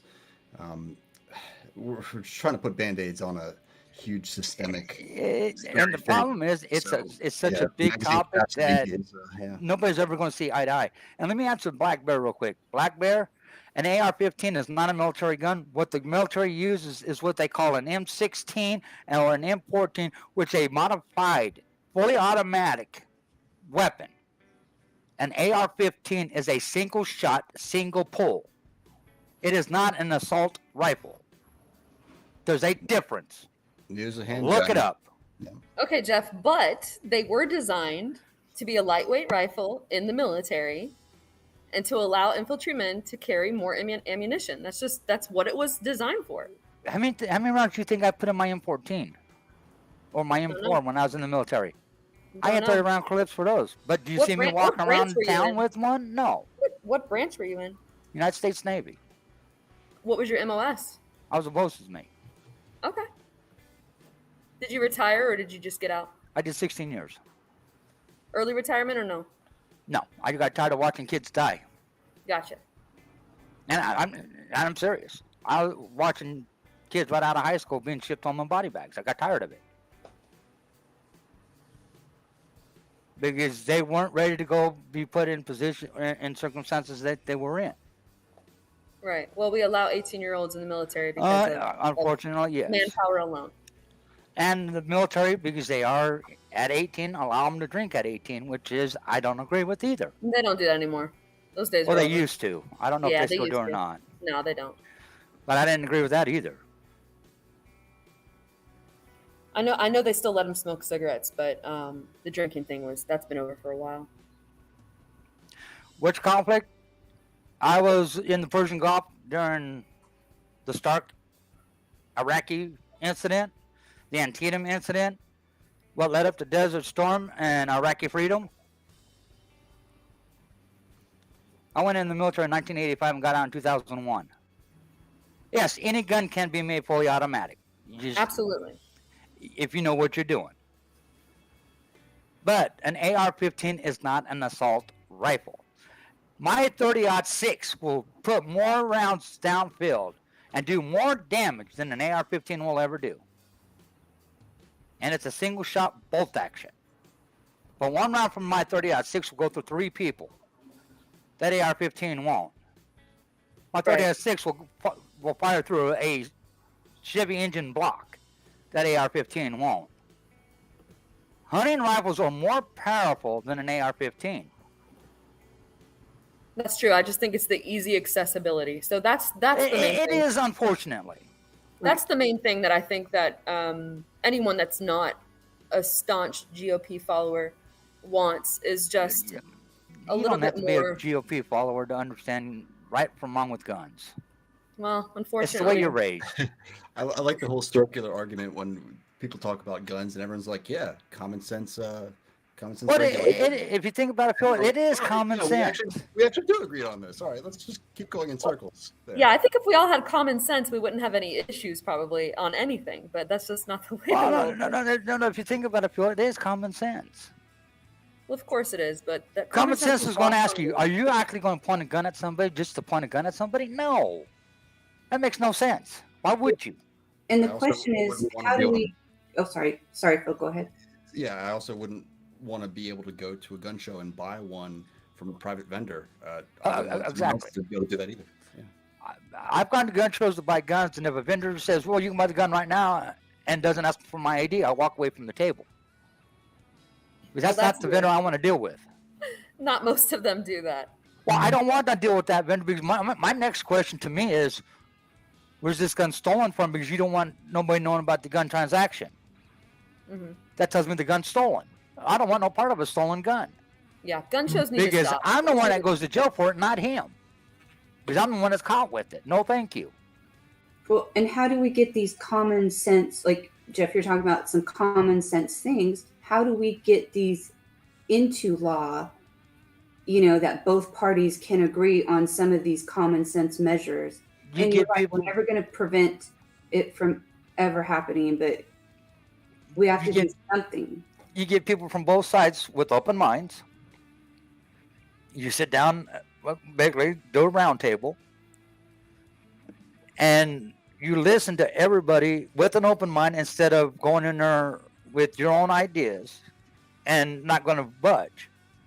If you actually go in there with an open mind and listen to everything on both sides that they're looking for, in the middle is a common ground that everybody can agree to. Yeah. That would make perfect laws. Perfect world, so that's never going to happen. And you hold politicians to account on the task of, the lobbies, gun laws. In the comments, I see Freedom 2A, Chicago, more shooting in a day. Look at the gun laws they have. I think Chicago's got the strictest gun laws, and look how many shootings they have every day. If you let me finish, the per capita, their ranking in this country is something like 28th most deadly. St. Louis being number 1, my native Baltimore number 2. A lot of Midwest states are in those top 10. So like the whole thing, Chicago bad. Yeah, there's a lot of murders there, but per capita, 28th. So it's a big thing. Absolutely, I agree, Phil. 100%. I think that a lot of people will see a statistic, they don't cross-check it, and then they run with it. And that's the problem with the Convoy, for instance. They hear one thing, and they roll with it, and it's just they don't check facts. Right. That's the same way with mainstream media. They're told something, they run it, and then later on down the road, when they've proven wrong, they got to backtrack and apologize. Had they checked the information to begin with, then wouldn't have ran it. I think that happens less than you would think. It happens more than what you think.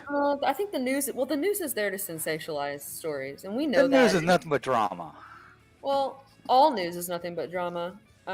Yes, and all the reputations and integrity is equal. There's no difference. They're all the same. Yeah. Yeah, there is no fake news or real news or any of that or mainstream media. It's all there to be sensationalized. That is the point. But the only reason they're called mainstream media is because that's what everybody watches. ABC, NBC, MSNBC. That's all it is. That's why they're called mainstream media. Right. Well, what's happened now with the Trumpers is that they have completely, they don't even watch Fox News anymore or Newsmax. And so now they're relying solely on truth.com or whatever Rumble or whatever they're on now. And so Or they're relying on social Facebook. media platforms and someone's opinion over fact. Well, see, that's one good thing about the streamers. As long as they don't put out the wrong narrative as they're streaming, if they actually stream what they're seeing, what you're seeing and they're seeing, you can't go wrong because video don't lie. Unless they go in and modify it, and then you can tell they modified it. I don't read into it too much. No, that's what I like about the main streamers. I watch what they stream, and I make my own opinion on what I'm seeing. Right. And that's probably why we all started watching them, to see what was really going on for our own eyes. That's why I watched them, to see, okay, what is really going in Ottawa, instead of what the news is saying. And I went and saw what was going on, and there Two was totally different stories. Oh, absolutely. Yeah, I'm sure if there was a news story on the convoy here, it would be the same thing. But it's pretty easy to decipher what's going on when you watch a live stream. So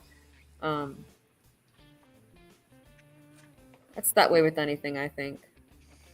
J3, were you going to say something? I was just going to inquire what live streams Jeff listens to, because I'm always up for a new live stream to watch. Oh, let's see. I watch WYSIWYG. I watch First Responders Media. I watch Eric the Mechanic. I watch the G's. I watch Saznak. I used to watch Oreo until I saw who he was for who he was. So are you pro convoy then? No. Okay, so you're just watching it as self-interest, like No, I'm not pro or con. I'm the type of person that's right down the middle. Mhm. I look at both sides, and then I make my assessment or my judgment off of what I see from both sides. So what is the both sides of the streams that you just mentioned? What's the other side? Oh, it'd be like Antifa videos. I watch them just to get an idea Recorded why by they do who? what they do. But who records those videos? I talk to Telescope all the time just to understand his side of things. And me and him actually have good conversations. But we're both going at it with open minds. I think But what live streams do you watch that are on? I haven't other- watched any of the live streams for them in a while. I've been more busy taking care of stuff in real life. Mhm. Because real life is a little bit more important than what's on a computer. We all like free speech and good dialogue, and I'm personally not a big fan of the way big tech kind of generally handles censorship. I think they're kind of course correct for kind of earlier failures a little bit, but that's one thing I can empathize or sympathize, I should say, with the convoy on, in terms of it's free speech, free dialogue, freedom from censorship. Don't push people further into their echo chambers, all that good stuff. I agree. So, speaking of streamers, this is a little off topic, but has anyone followed any? And I was following this before the Russian-Ukraine war, but does anyone follow any Russian streamers or Ukrainian streamers? There's a few out there that are pretty good, and again, you're getting to see what it's like. There were 2 Russian ones I would follow, and this is for the last few years, and for me, I felt like it opened up my eyes to what it was like to live in Russia, because they're, just ordinary people living in Russia. And, I got to kind of learn about their medical system, kind of how much it is to live. And so I was just curious if anyone has watched any of those. Well, right now I'm watching Russia because they've got 2 veterans in custody that they're about to take to court and charged with war crimes. And if they get the ruling they want, they're going to be put to death. And I know what the American people are going to do about that. So that one I'm watching very closely. Sadly, no. As soon as I started following the Russia and Ukraine situation closely enough to watch the live streams and the video, emotionally, it got to me hard enough that I almost put the blinders on. So I come for the low hanging fruit here in Convoy land. I was the same way, Phil. I was watching it feverishly for a while there, and I had come across a Ukrainian streamer who was restreaming other people's streams. So I don't remember the name, but I too got to a point where I just was sickened by it. I couldn't take it anymore. Too heavy. Yeah. Well, that's why I'm watching what's going on with the 2 American veterans, because unfortunately, if they are put to death, Russia just declared war with the United States of America. So I'm watching that very closely. Because that's what we don't need. No, it's not. Because they got 2 Americans and 1, what was he, Turkish, and then 2 other from another country, all in custody. And I mean, they're talking unfortunately, I war think crime. it was something they probably prepared for. And going into that, I mean, it was a choice that they made to participate. Unfortunately, they were captured. Well, Russia's classifying them as mercenaries. Right. And unfortunately, with them being American citizens, if Russia does get what they want, which is they're guilty on war crimes, they will be put to death by firing squad. And that will be Russia's declaration of war against the United States of America. And I don't want to see that. No, neither do I. But I do think that they were prepared for that as far as the soldiers are concerned. I'm more concerned about, personally, the basketball player. She wasn't prepared for that. And I just think that's a travesty. Those 2 men went there to fight. She went there to entertain. And I obviously she doesn't have death looming over her, but she has years of confinement in Russia looming over her for something I don't even think she even did. I don't think she did either. I think there's an interesting conversation you can have about people that would go over there that maybe are current, or, well, not current, obviously, but former military that spent, approaching 20 years in Middle Eastern conflicts that they didn't agree with, and that they felt this is a just war that I feel a call to action to. I'm not going to editorialize on, No, they said why they were going over there. It's an interesting take. Like, yeah, hey, this is actually a just war, not the one that I was thrown into. Well, when they were going over, they did a news conference prior to leaving, saying that the reason they're going over there is because they don't believe in what Russia is doing to Ukraine, and Ukraine needs the help. So they were going to go over and help. Oh no, I commend them for going to help. Absolutely. If I didn't have Also, children, but at the same time, I condemn them because they got caught. They should have known better. I'm sorry. Being in the military, they should have known better. Yeah, that's easy to say, but you're not over. Well, I just know the type of training they went through, because one was an Army veteran, the other one was a Marine veteran. Because of the training they go through, they should have known them to get caught.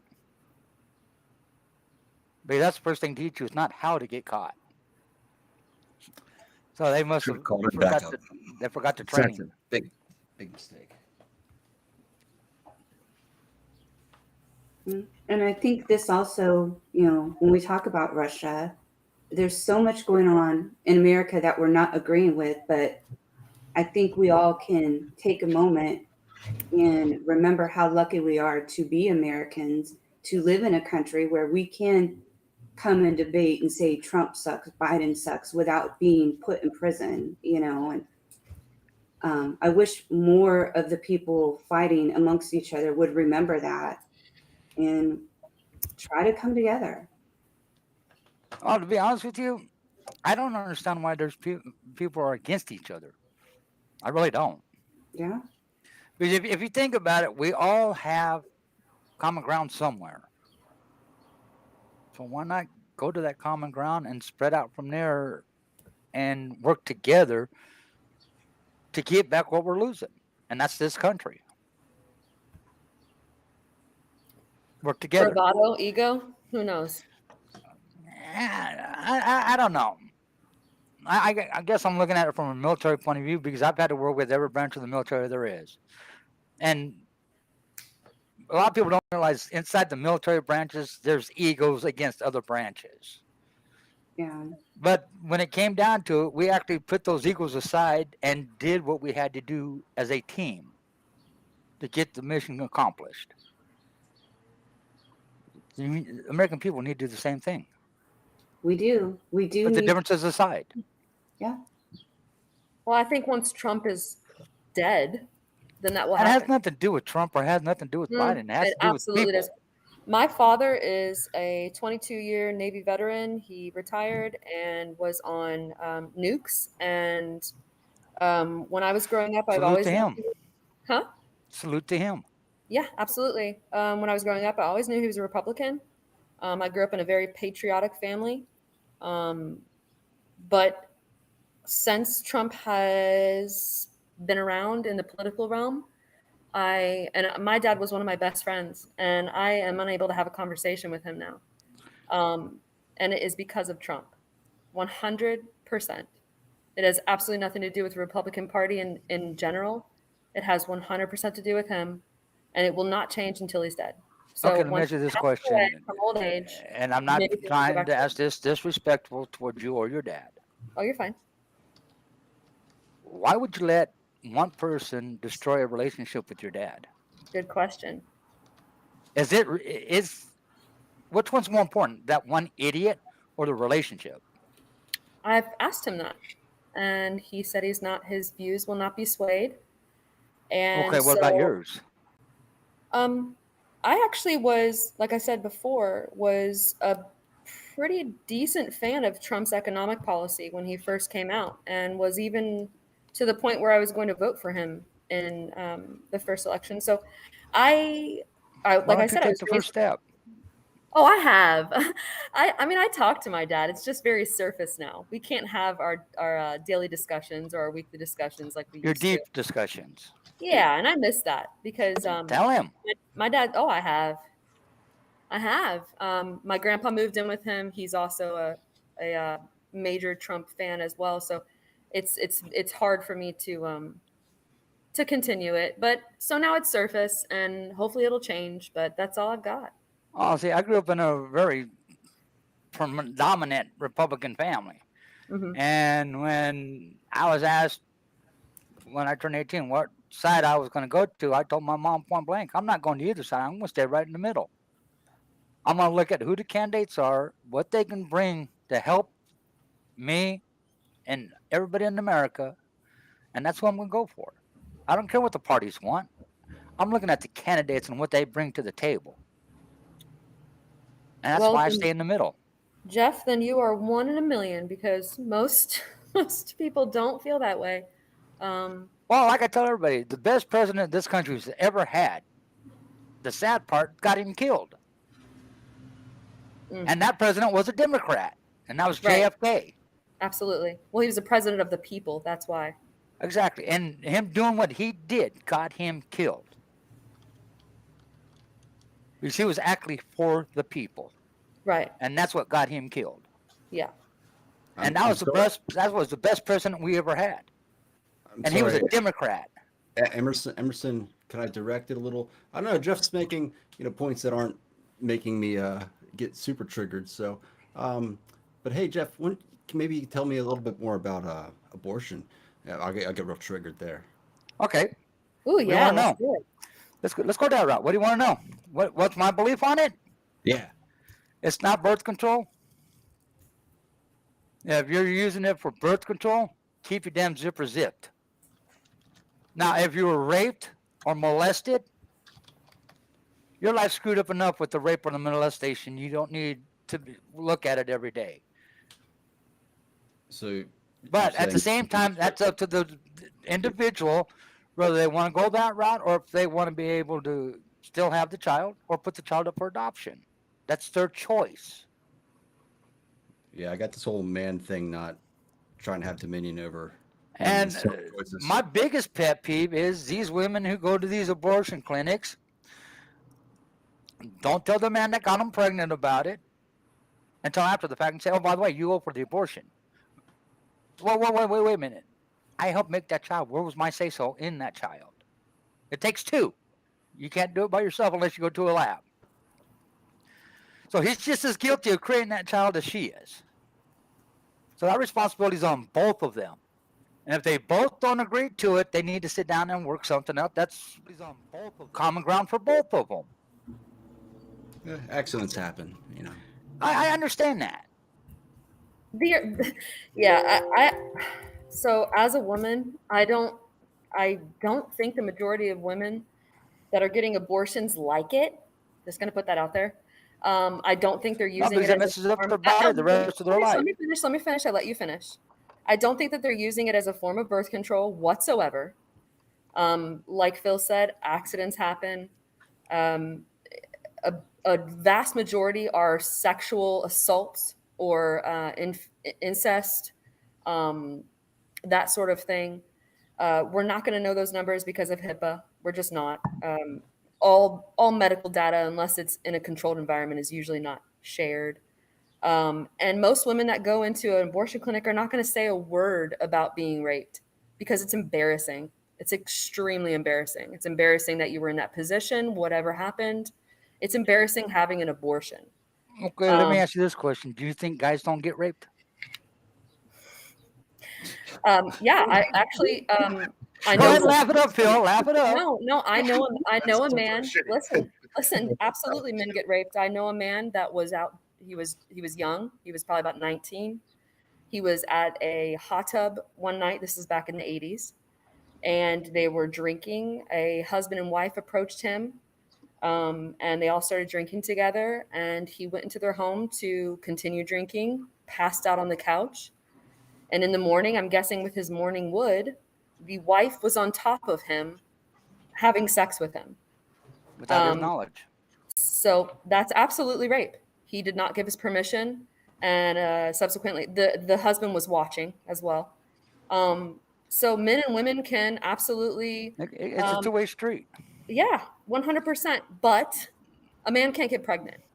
I understand a man can't get pregnant, but rape is rape is rape is rape. Hey, Gabby, let me ask your opinion on something that I'm also kind of personally struggling to think about how I feel about it.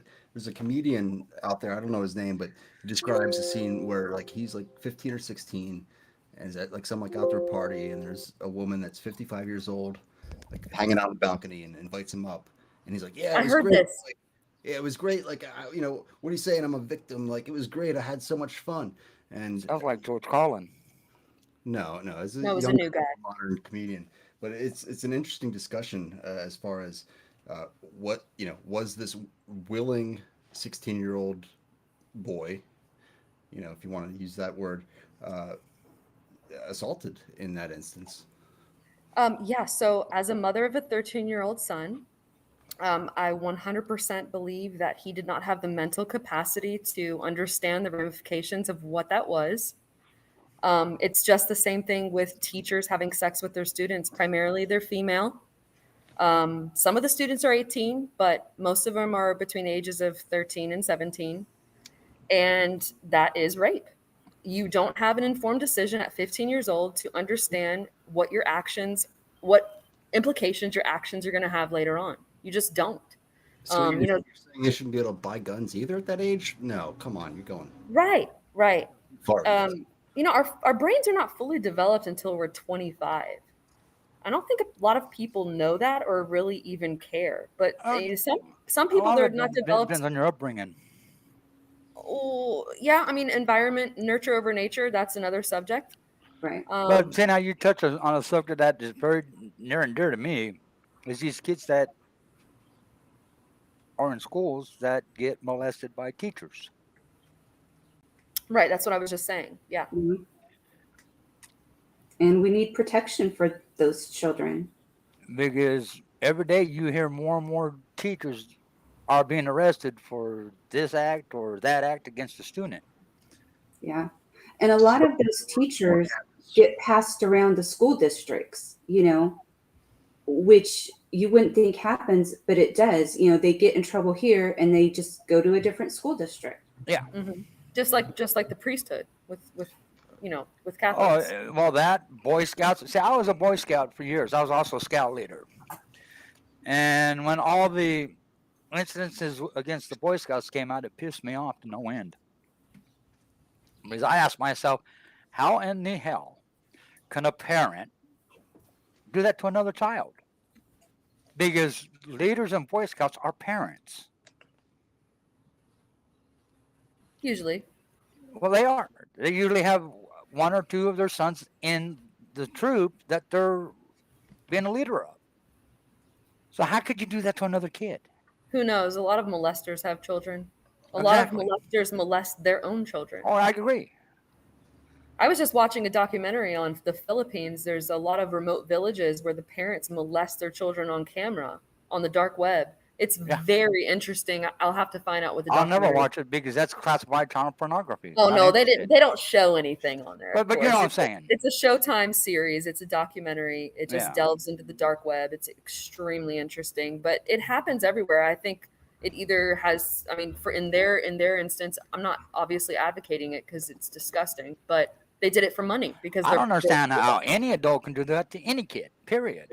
Well, they're probably Democrats and not, like far right people projecting their weird shit. I'll have to agree with you there, Phil. No offense, but I'll have to agree with you on that one. They're Democrats. That's the playbook. That's the playbook. Another good example, Phil, that something you brought up is like everybody knows about spousal abuse, and it's always the woman that gets abused. Do you realize men get abused just as much, but they're afraid to say anything because who's going to believe a man getting his ass beat by a lady? Yeah. It does not happen just as much, but it does happen. A little bit of disparity in numbers there. Yes. It's not that far behind them, believe it or not. As a fireman, I've gone to a lot of calls where the woman's beating the guy's ass, literally, to a bloody pulp. Those are just the calls you get. There's a lot more of the violence going on. There's a lot of calls than that what you don't get called for. reported because the guys are too embarrassed. As a man, who wants to call police and say, hey, I just got my ass beat by a woman? It's embarrassing. It doesn't happen at the same frequency. No, it don't, but it still happens. Well, Jeff, it's the same on both sides of the street. Jeff, like you just said, a man doesn't call because it's embarrassing. A woman doesn't tell or speak of themselves being raped. Oh, I know. I deal with it as a fireman. Or having an abortion because it's embarrassing. I've dealt with both as a fireman. I've dealt with women who've been raped, and I've dealt with women who've had an abortion that's gone wrong. And I hate that. I really do. And at the same time, it messes up the woman's body to the point where if she wanted kids in the future, 9 times out of 10, she can't because something went wrong during the abortion. Unless it's done by a licensed physician. That's false too. That's false too. You didn't let me finish. I said unless done by a licensed physician. There's a lot of abortions out there that are being done by home doctors who never went to medical school that watched videos on it. Women aren't as stupid as you think, Jeff. We're not going out to home doctors. I've responded to calls where women have been that stupid. How many? Quite a few. I've been a fireman for 12 years.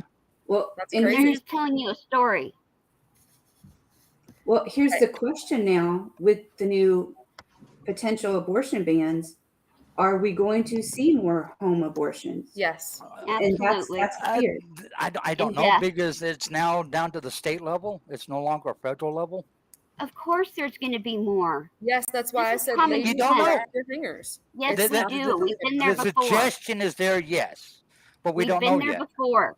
We have been there before. JT, thank you. I appreciate you jumping in on this for sure. And I'd like to let a couple other people have an opportunity to voice their opinions. But as far as the abortion issue is concerned, abortions have been happening since the beginning of time. Oh, yeah. Women have figured out a way to get rid of a pregnancy through many different means as long as we've been on this earth. And it's never going to change. It's like banning prostitution. You know, am I going to be a prostitute? That's the oldest profession. Exactly. It's ludicrous that we have a law that bans women from selling their bodies. If you want to sell your body, go Unless for you're in it. Vegas. Well, yeah, but that's the only place. But it's kind of the same type of ideology. It's gonna happen. It's just like you guys saying, for instance, well, people are gonna die from guns, so why are you doing that? It's the same thing. It's the same Exactly. thing. Because along that note, it's like you make all these gun laws. Who's going to be left with the guns? The criminals. People aren't going to be able to protect themselves against the criminals because the criminals aren't going to follow the laws. Period. I know. They're still going to get their I guns. know. It sounds like a great, Jeff. That sounds like a great way of thinking. But how do you explain all these countries that don't have guns, and they don't have gun crime? And I know they have knife attacks and this and that, but per capita they don't have nearly as many murders. So how do you explain them being able to thrive and us not?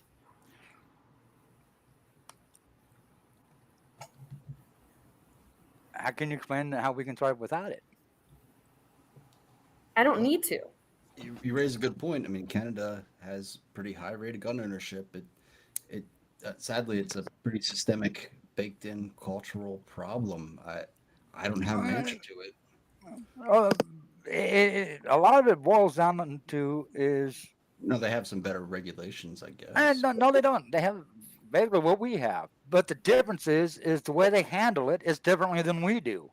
We don't have judges that will take a murderer, slap him on the wrist, throw him back out the street so he can go murder again. That doesn't happen. That happens quite regularly here in the United States. Unless they have an exceptional defense team, that does not happen. I don't know of any murderers that have intentionally murdered somebody. There is a Supreme Court judge right now on 12 different high-profile cases that involved murder. She set the sentence to half to 1/3 what the state was requiring, and the guys were out in less than 12 months. But that's not letting anybody out on the streets. But they were out in less than 12 months. And that is not true. Show me where you found that. It was brought up in her Senate or in her hearings. In the new Supreme Court justices, she let murderers out and they got a 12-month sentence. I don't believe that. It was in her hearing. Then I think you misunderstood what they said. There's no way. I think I know what you're talking about, Jeff. I think you're talking about Ketanji Brown. Yes. And that had to do with, I think it had to do with child predators. And, yes, it was not murderers. It was not murderers. And the issue is the sentencing guidelines are so screwed up that every single judge sentences the same way that she does. It was chosen to be an issue by people who did not want her confirmed. And they have the she data should have been confirmed, but that's just my opinion. I'm just telling you the truth. Yeah, J3C1, you are absolutely right. That is 100%. Every judge has they have their own discretion on how they sentence. I know that. And I didn't realize that there was a system of, okay, when you commit crime A, there's a matrix of how far you can sentence them, which explains kind of where I'm originally from in Western Nebraska. I see that a lot where the sex offenders get pretty minimum sentences. So to me, that's just saying that district or whatever needs to revamp the perimeters. And is that done on, I guess, what local? That's on every state level. Yeah, it would be state. It would definitely be state level, but also, if you're a first offender, we have it set in our constitution that there's the parameters of sentencing also are based off of that. How many offenses you've had, how long ago they were. I mean, it's extremely complicated. So to sit there and say, "Oh, this judge did this, so they're bad," you can point fingers at every judge there is. Right. You can point a finger at every judge there is on any bench. Absolutely. But it's like a lot of the cases that go through courts now. The problem is the jails are so full, the judge has got to weigh that while they're deciding their decision, and they got to look at, okay, how dangerous to society is this person really going to be? Do I need to put him in jail, or do I need to put him on probation and let him walk around with an ankle bracelet for the next 2 years? And all that weighs into what the judge's decisions are. yeah, and how good of legal counsel you can afford as Exactly. a defendant. You know, if you're rich, well, you may have a better chance with a better legal team. I don't know if you're rich, Absolutely. you're getting off no matter what. That's a proven fact. Well, Yeah. that's The richer you are, the easier it is to get off. the easier it is. But in this day and age with videos and all of that, it's getting harder for them to get off. But like Joyce said, the better your legal team, the better chance you have of getting off. But at the same time, you also got to look at there's a lot of cases that you're proven guilty and have to prove your innocence, and that's not how the law is supposed to work. You're innocent until proven guilty. Right, you're subject to public scrutiny, And that's where the facts come into play as to determine whether you're guilty or not. But a lot of cases, you're found guilty before, so you're arrested, and then you got to prove your innocence, and that's not how the law was designed. Right. Because justice is supposed to be blind, and it's supposed to go strictly off facts. It don't do that no more. Well, it's hard in this day and age when court cases are live broadcast for everybody to see. There's nothing wrong with broadcasting live court cases. Things are, well, maybe not the court cases, I'm sorry, but things are put on the news very quickly. TikTok is news now, so things are put on the news platform quickly. Any platform nowadays is news. Right.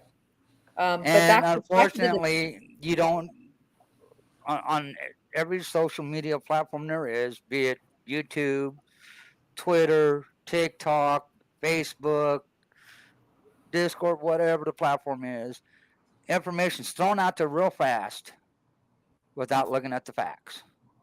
And everybody makes their opinions off of what put out there, and they don't see the facts. And then they make their judgment call, and they stick to their judgment call off of what they saw without looking at the facts. Right, but also the public defender's office is a travesty. They get paid $50,000 a year. Their caseloads are absolutely insane. They have 125 cases a month sometimes for one person. It just doesn't add up. So that's the other problem. Well, that and the fact that lawyers have been personified to the point of no end, and these guys want to make money. And they really don't want to give 100% on a case that they're not going to make money on. So they half-ass do the case. Just enough to say they represented somebody. And that's wrong.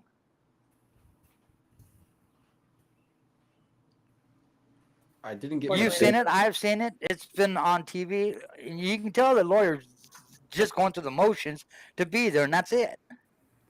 Well, usually, and yes, I agree. Usually, those the are lawyers are overswammed with cases, and it shouldn't be that way. Right. So they're only going to take the cases that will make them money, and so the people who can't afford it get the public defenders, and it's absolutely. Think about it. A criminal law attorney. Usually, their retainer is at least $5,000 just to speak with them, and for them to 30 minutes. take your case. Right. For them to take your case, $5,000 out the door, right then and there. And then they charge you $100 an hour. Absolutely. So that's why most people end up with a public defender. But it shouldn't be that way. I'm sorry. I don't believe I should pay for an attorney's green fees. That's like all these professional sports players crying about their paychecks. And like I told a bunch of them, when you can step into fair combat boots, put on a uniform, stand on the front line, and get paid what you're making right now, talk to me about it. If not, don't bitch about what you're making. You make more than service members do, and that's ridiculous. Well, you're not putting your life on the line every day. You play sports for 9 months out of the year, and you're making $5 million. But there's somebody standing on that front line 365 days a year, barely squeaking by. I would have gone with Blackwater for my overseas video game fun. They pay better, I think. It's called capitalism, so you can blame the Constitution as far as how much money they make. But back to your military point, like I said, I was raised military. I was married to someone in the military for a long time. Most of them are not fighting on the front line, so I'm just going to put that out there, just for anybody that's not aware of how the military works. Vast majority of people that are in the military are there because they have to be, not because they want to be. They don't have to be. I'm not. I don't want you to take any offense to this, Jeff, because I'm not. I don't know you, so I'm not stating you per se. And this might have been back when you were in. It may have been a little bit more patriotic, but from my experience, and I was an ombudsman for a long time. From what I've seen, a good majority of people who are in the military are there because they have to be, because they cannot function in regular society. They cannot obtain the job that they want without it, or they can't afford the school. So to sit here and say that, okay, with that, and also military gets paid very well. I don't want anyone to. They do? Absolutely, 100%. We How do were you very figure? well taken care of. We had a base housing allowance of $1,800 a month, in addition to how much he made. Because you lived on base. No, that's Well, old. They don't do that anymore. Well, base housing is a subsidiary, yes, because Right, of a it's family situation. But to your statement, people aren't forced into the military. That's the decision they choose to do.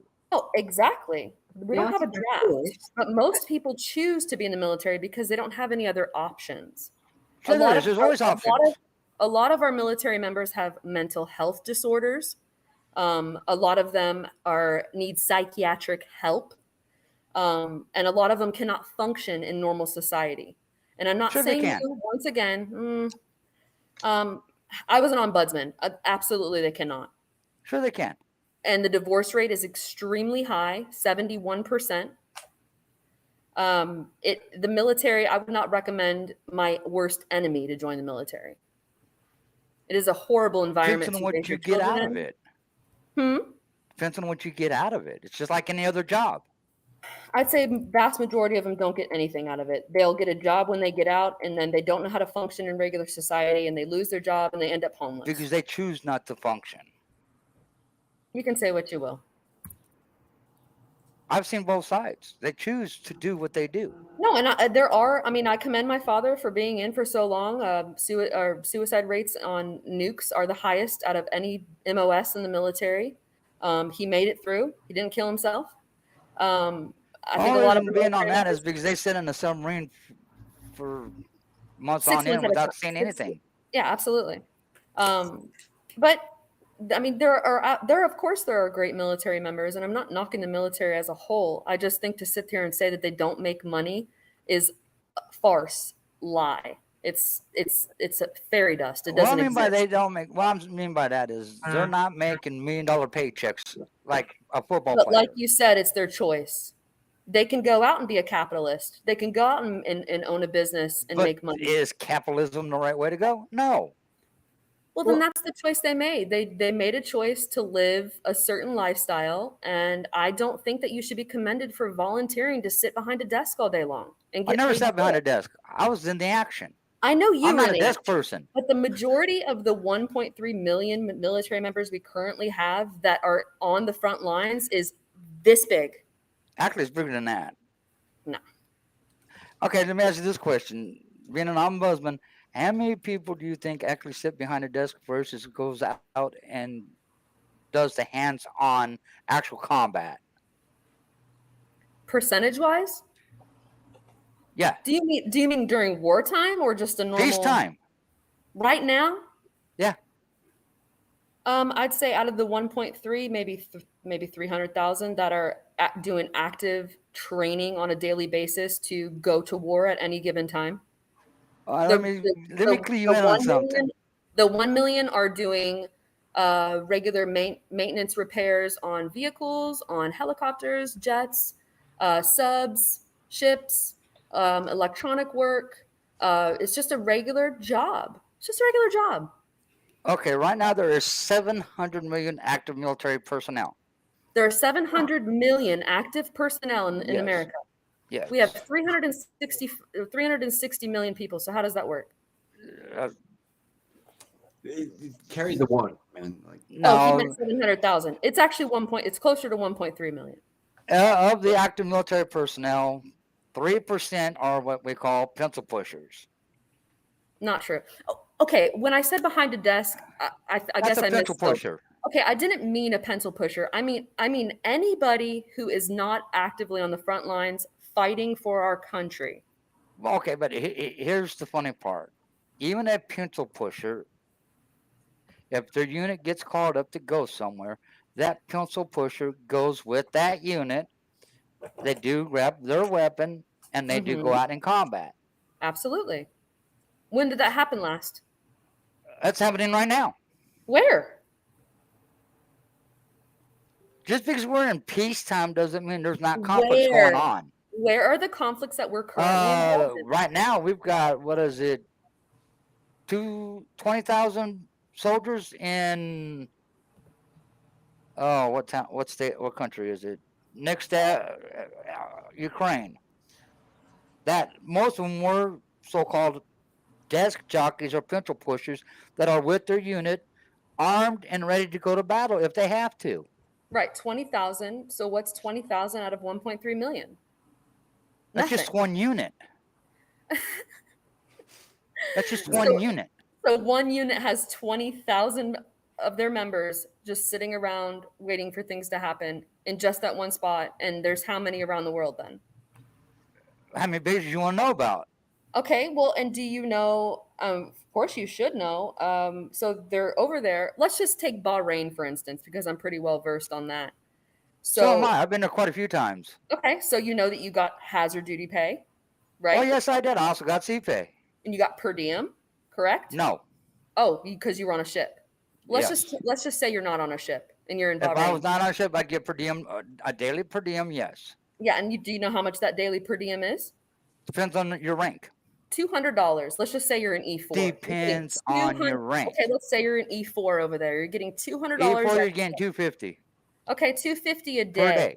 Right. My ex-husband came back with $30,000 of untaxable income extra for a 4-month deployment to Bahrain and didn't do a thing. I came back with more than that.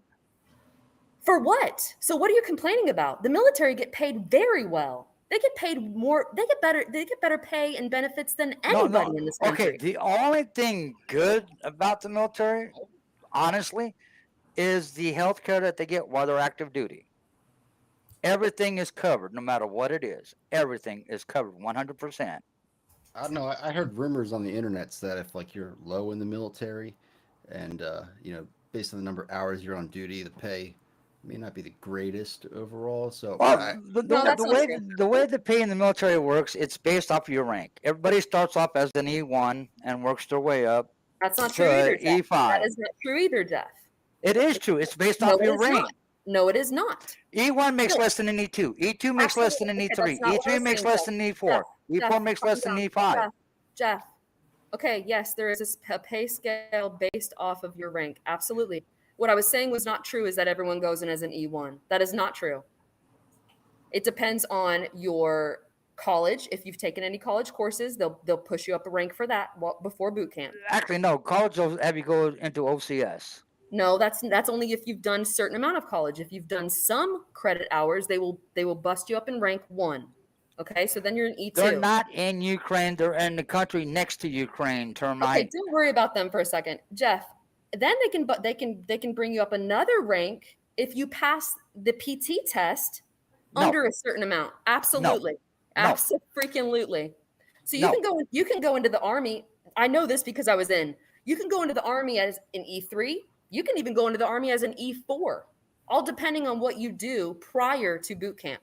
So to say that somebody's going in as an E1, it hardly happens because they try to get you to the highest rank they possibly can if you're enlisted prior to boot camp so you can get the pay that you deserve. There are hardly any E1s in the military. This is what I'm about to burst your bubble. Can I jump in real quick, Gabby? Can I call you Gabby or G? Yeah, that's fine. Go ahead, Phil. Yeah, Gabby. Yeah. Yeah. Hey, I agree with an earlier point you mentioned of the kind of predatory recruitment practices. I got a college degree and I can barely take care of myself in society, so I'm almost tempted. Like, oh, maybe I'll join the military, but I'm smarter than to do that. But yeah, do you want to know why I joined the military, Phil? Why's that? I got to see the world for free. That's what all the recruit. Jeff, were you a recruiter? Because that's what all of the recruiters tell these kids. No, but I did see the world for free, and I got paid to do it. Well, good for you. That's awesome. I mean, hey, there's a lot of benefits to being in the military. You just made my point again. There are so many benefits to being in the military that to sit But here I'm and about to say that burst your they bubble. The moment somebody signs that dotted line and they are accepted into boot camp, everybody goes into boot camp very first day as an E1. Now, with that being said, before you roll your eyes, Gabby, with that being said, if you took ROTC in high school, you were bumped up to an E3. If you took ROTC in college as well as ROTC in high school, you were bumped up to an E4 or possibly sent to OCS, depending on how long and how many years of ROTC in college you took. If you took 4 years, you were automatically sent over to OCS, which is Officer Candidate School. Yep. Right. Now, you're right. With that being said, everybody who goes into boot camp day one is an E1. They're treated as an E1. They're not paid as an E1. They are paid as an E1. No, they're not. They are. The second they graduate from boot camp, they are not paid as an E1. I didn't say once they graduated boot camp. I said once they go into boot camp, they are an E1. For the 3 months of boot camp, big whoopity do, and then they go to MOS How do you figure 3 school, months? and then they get paid. How do you figure 3 months? How long is boot camp? It depends on what. It's the same length in every branch. 3 months? No. What is it then? 16 weeks. Sorry, I forgot a month. 16 weeks for every branch. That's all standard on the length of boot camp for every branch. 16 weeks. Okay, so I have a question. Thank you. Please. Okay. Do we think maybe the convoy should join the military? Yes. Just No. kidding. Just kidding. No. Just kidding. No, they will not survive. Give me a minute to think about that. Oreo, absolutely. He needs to go. I can see Oreo there 2 days before he got a blanket party. Yeah, he'd be crying. It'd take him 2 days, he'd get a blanket party. I'm serious. 2 days, he'd get a blanket party. Ooh, what's that? Oh, a blanket party? Okay, yeah, a blanket party. We don't need to know what a blanket party is. No. It's not what you think. A blanket party is when you get your fellow recruits or fellow Army men, Navy men, Marine men, whatever branch you're in, is upset with somebody. They take a blanket while you're in your rack, grab 4 corners of the blanket, pull you down, and hold you into the rack, while everybody else takes a towel with a bar of soap wrapped up in it and beat you with it. Sounds like fun. Well, that escalated quickly. That's why they call it a blanket party, because you're being held down by a blanket. And everybody comes by and hits you one or two times with that bar of soap as hard as they can, and everybody in your division gets a chance to do that. Everybody. It's disgusting. Personally.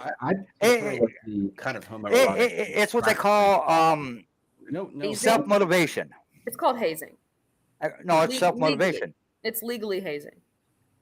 Yes and no. It is, but the military doesn't look at it that way. They look at it self-motivation. Yeah, I'm sure. They don't allow that anymore, by the way. I know it's been a while. No, I know since they don't. Just like when you cross the equator, you don't go through an initiation anymore. You just hand it a piece of paper. Well, this isn't the 80s Navy, and you can't do a line of coke off a prostitute's ass anymore. Those days are over. This is a new military. I don't know. I never did that. Come on, Jeff. Be real with us. One time, maybe. Nope. I have the same policy in my life that I had in the military. 0 tolerance for any drugs. Well, that's good. And the funny part is, while I was in the military, I was drunk pretty much the entire time I was in. When I got out, I quit drinking. I didn't need to drink anymore. Well, that's good too.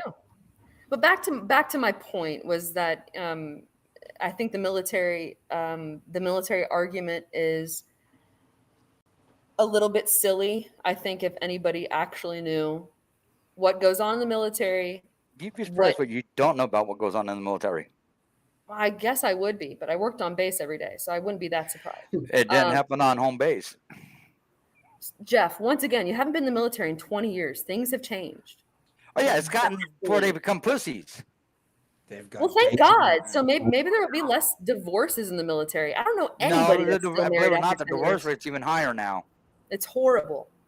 Well, a lot of that has to do is because of the deployments. The guy's being gone 6 months, a year, year and a half, 2 years. That time away takes a big toll effect on families. It really Garrett, does. there is lots of gay sex, absolutely, especially in the I Navy. don't know. Oh yeah. Well, thinking about, I guess what's gonna. So let me ask you this: what do we think is going to happen moving forward with the Roe versus Wade? What do we think? It's going to revert down to the state level, and the states are going to pass their own laws however they see fit. I can think of 13 that are already way ahead of that plot. Because the Supreme Court already said that once they overturn this, it is now the responsibilities of each state to make the determination on how they should handle abortions in their state, instead of one law canvassing every state. So you're going to have different laws in every single state. Yeah. And G. Abbott, do you know what our lovely governor here, what we're doing? I can only imagine. So we have the trigger law in place from what I am aware of. It looks like Ken Paxton is trying to make today a state holiday, which is beautiful. And Lieutenant Governor came out and basically said that this is the beginning of a complete ban. And we have a big population. It's not like Mississippi. This is Texas. It's right. We have 29 million people. Is that all it is? Is 29? Yeah, you'd think it'd be more, but it's 29. I guess it's because everything's so damn far apart. I think, Joy, hopefully what would happen is that hopefully it goes down to even more of a local level, and places like Austin. I think possibly it will stay state level instead of going city level. Well, I think what's going to happen is Joy and my children will take over eventually, and then things will settle back down. I think our kids are far more resilient than a lot of the older generations, and I think our children are far more compassionate. And I think it'll revert back. It's just going to take some time. I agree. I think even my daughter, and I consider myself a pretty nice person. I try not to say horrible things, but I know sometimes I would say maybe a phrase or something, and yeah, she'd be like, "Mom, you can't say that." I'm like, you know what? You're right. That, so I think they are very aware. I think why can't you say you're afraid of something? Huh?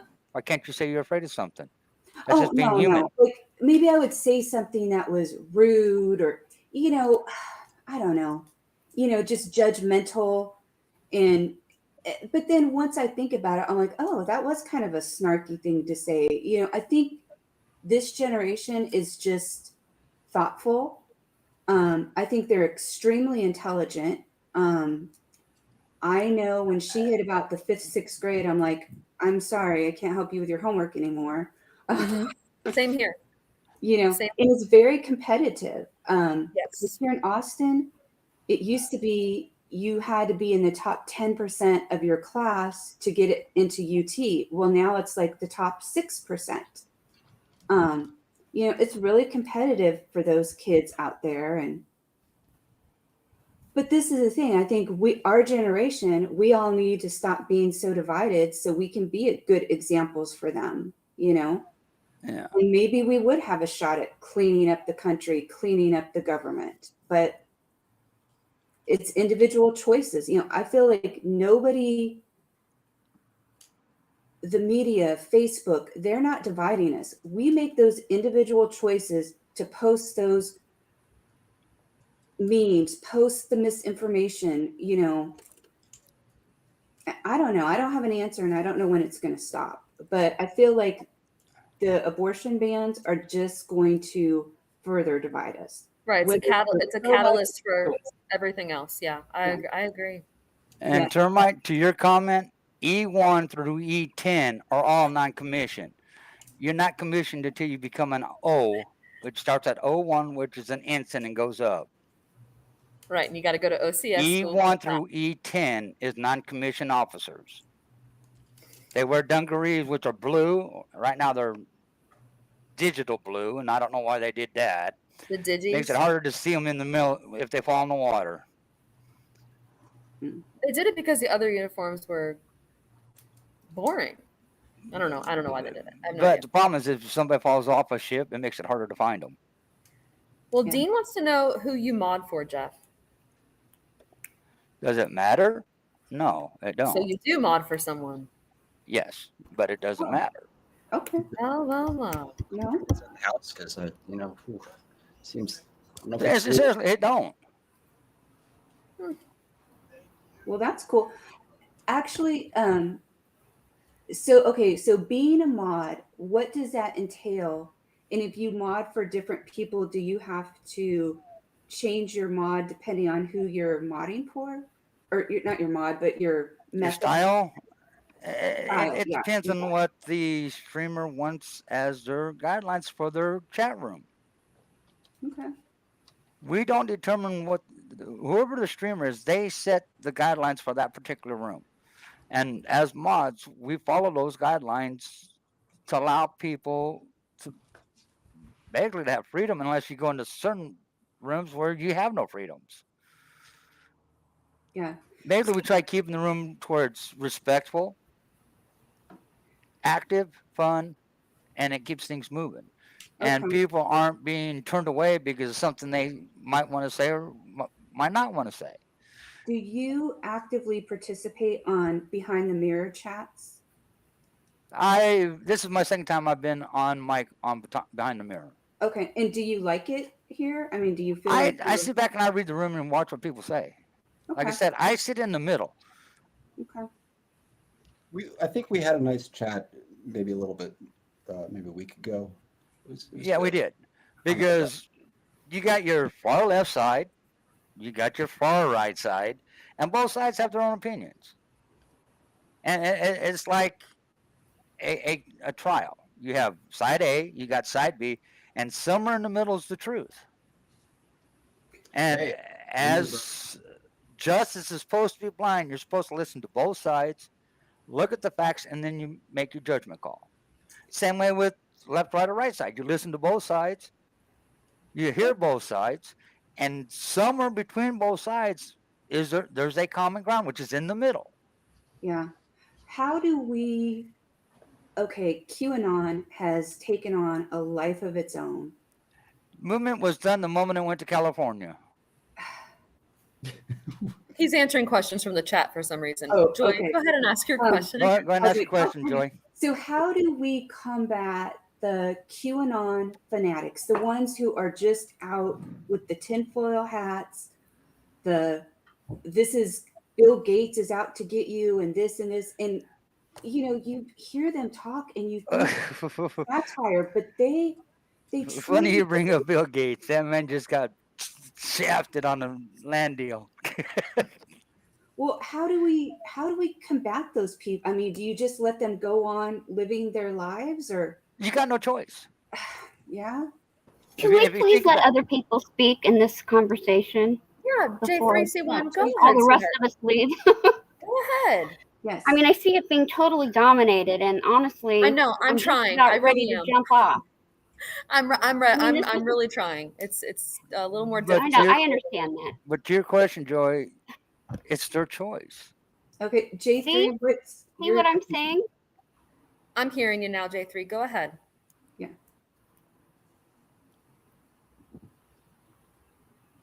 Okay. We were talking about Roe versus Wade. Yes. Which was the context of this discussion. So I'd like to go back to that because we really haven't talked about that much. Okay. Go for it. I'd like to say that in my state, which is a Midwestern, very red state, we don't have a trigger law.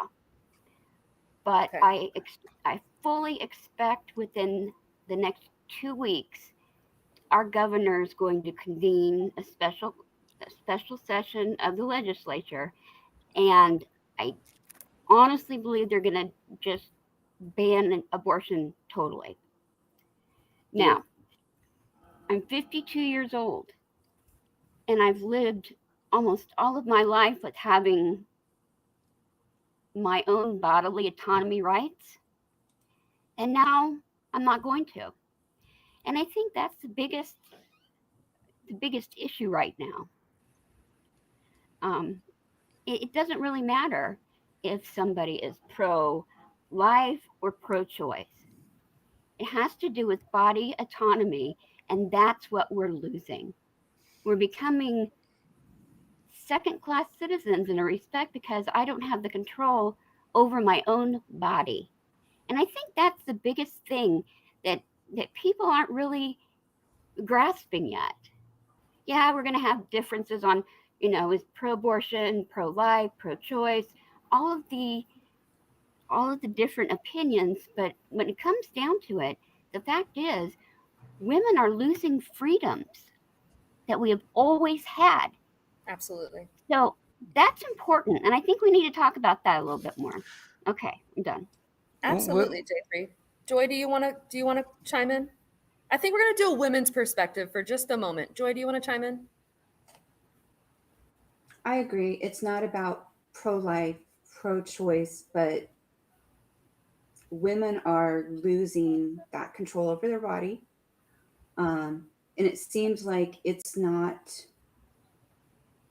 protecting their health, whether you agree with it or not. And I'm just praying for these women who are out there that they will have access to safe health care. And J3, I have a question for you too. The state you're in, because it sounds like it's pretty conservative. What is the current health care for women? Do women currently have access to safe clinics? Because I didn't realize in some states may only have one clinic for the whole state. Yeah, that's a good question. In my state, we've had Republican leadership now for, I think 6 to 8 years, where we've had a trifecta. And in that time, we have had access to reproductive health care drastically reduced. We've had funding cut off for Planned Parenthood, for not only abortion care, but for contraception care, for STD testing, for detecting cancers, all of the other things that are provided by reproductive health care.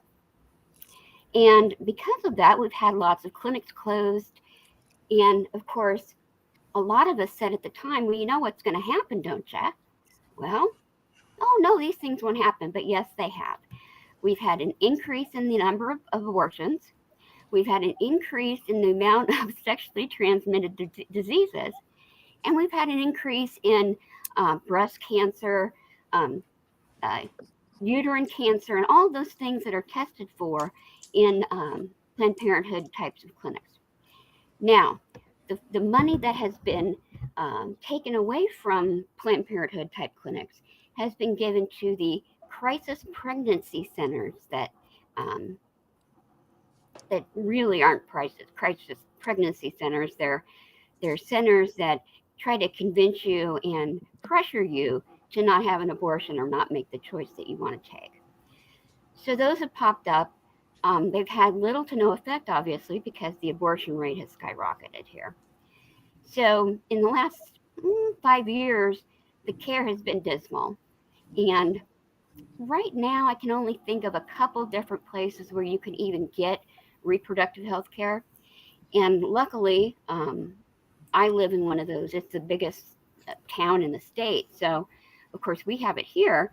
But I can't tell you how many times I have directed girls who are searching for answers to go to a local Planned Parenthood just to get information. If we don't have that anymore, we know what's going to happen. Absolutely. So that's kind of the state of my state right now. No, and you brought up a point, and I had, I don't have the stats in front of me, but I think it was on the CDC website or some website, and it showed the states with the highest percentage of abortions per capita and sexually transmitted diseases. And a lot of red states were high in those stats. And it almost makes me wonder sometimes, is this why, does that go into wanting to or ban abortions because these states have higher statistics? That's a good point. That's a really good point. And it very well may be. I said that earlier, a lot of these Christians that are pushing this and have pushed it and have achieved that. I mean, they are so hypocritical to say that their mistresses or whomever they get pregnant are not going to continue getting abortions. Money talks, bullshit walks. Any rich guy can go pay any doctor to give anyone an abortion if need be. So for them, it's not an issue. And especially in this state, 1 in every 5 children goes hungry every single day in the state of Texas. Who's taking care of these kids? Yeah. We don't, Republicans don't want government funding. They don't want to help people out, yet they want everyone to have a child. It doesn't make any sense. And then with the convoy people and the body autonomy, and it's my body, my choice for the vaccine, but we don't get that privilege as women. It just doesn't make any sense to me. It's so hypocritical. Hey, I'm rich. I can travel out of state real easy. Get your bootstraps up, y'all. And I would love to get out of here. Yeah, J3, you brought up a really good point about not just, what about the testing for women and, all of these other women's health care? So are women going to start losing that as well, which has shrunk in the last few years? Over time, those are not accessible to people. That and, Planned Parenthood often operates on a sliding scale. So if you don't have the funds, they adjust the cost for you. Yes, they do. So You're absolutely right. Who's going to adjust that? And I was specifically thinking about Texas because you guys have not expanded Medicaid. Isn't that correct? No, it has not been expanded. So how are you going to take care of children when you won't even provide health care for them? That's exactly my point. We have all of these issues, these underlying issues, and who's taking care of these kids? I know that we're all adults and we need to have personal accountability. And that's why I try to instill in both of my children, because my son can go get someone pregnant when he's older just as easily as my daughter can get pregnant. So I don't discriminate for either of them. I speak very openly about sex, about protection, but I could scream at them until my face is blue and they're still going to have unprotected sex. Just like a lot of other people. So of course the personal accountability has to come into play. But as we all know, everybody, for the most part, has a drunken night. It happens. These things happen. And to sit here and say, like Jeff did, don't use it as birth control. We as women aren't using it as birth control. I don't know a woman in my life that if I asked them, hey, are you using abortion as birth control, would ever say yes. Because it's just not fact. We don't want to do that. It's not fun. It's not something enjoyable. Right, No. Joy? And if a woman is having multiple abortions, which I do, unfortunately, had a friend one time, a coworker, she's a pretty good friend, and, did mention, oh yeah, the only reason why I had my daughter, I didn't have money for abortion. And again, this is a very small percentage, but this goes on to a bigger picture of if someone is using that, how can we get that person help, in the medical field of, no, you need permanent birth control, and getting people educated in safe birth control so we can prevent, those smaller cases of people abusing the system, Absolutely. And I think that's what we need. And what about childcare? I know my daughter she'll be 21 pretty soon, but I know when we put her in daycare, it was at least $1,000 or more a week for childcare. Who can afford that? Mine was 400, and it was this was when I was freshly a single mom. Mm-hmm. So I couldn't afford much. I was a stay-at-home mom for 8 years. So I hadn't worked that whole time. So I can only afford so much. And it was over $400 a week for both of my kids. And that was on the cheap end of it. Yeah, I don't know. I don't understand. I don't know. I don't know how they think all of this is going to work out. I think women are going to continue doing it. They're going to, there's a lot of holistic methods that they could possibly be able to use. I think unfortunately, I'm not trying to be gross, but a lot of coat hangers are going to be coming out. I think when you have an abortion, unless you're like your coworker, where it's just an habitual kind of weird person that would do that anyway. But desperation comes in many forms. And when you're desperate enough, I've watched a lot of videos on women where they're abused by their partners. They're forced into sex by their partners, and they're forced to have children. And if they don't have the avenue to, be able to obtain an abortion, they're just bringing more children into that life. It seems as though the people who have more of a charmed existence, who have a mom and dad were together all their lives, they have a decent job, they're able to take care of their families, they don't understand the other perspective. They don't know how to put their foot in another person's shoe. They just don't understand how to walk in someone else's life. And I think that's where it's lacking in the GOP. My father, I'm going to put him in there again. He does not get how other people live. It doesn't even register in his brain. And so I think that's where this comes from a lot, is these people they're completely devoid of any type of compassion for anybody else. It's just my way or no way. Okay, I got the question for all three of you women. Yes.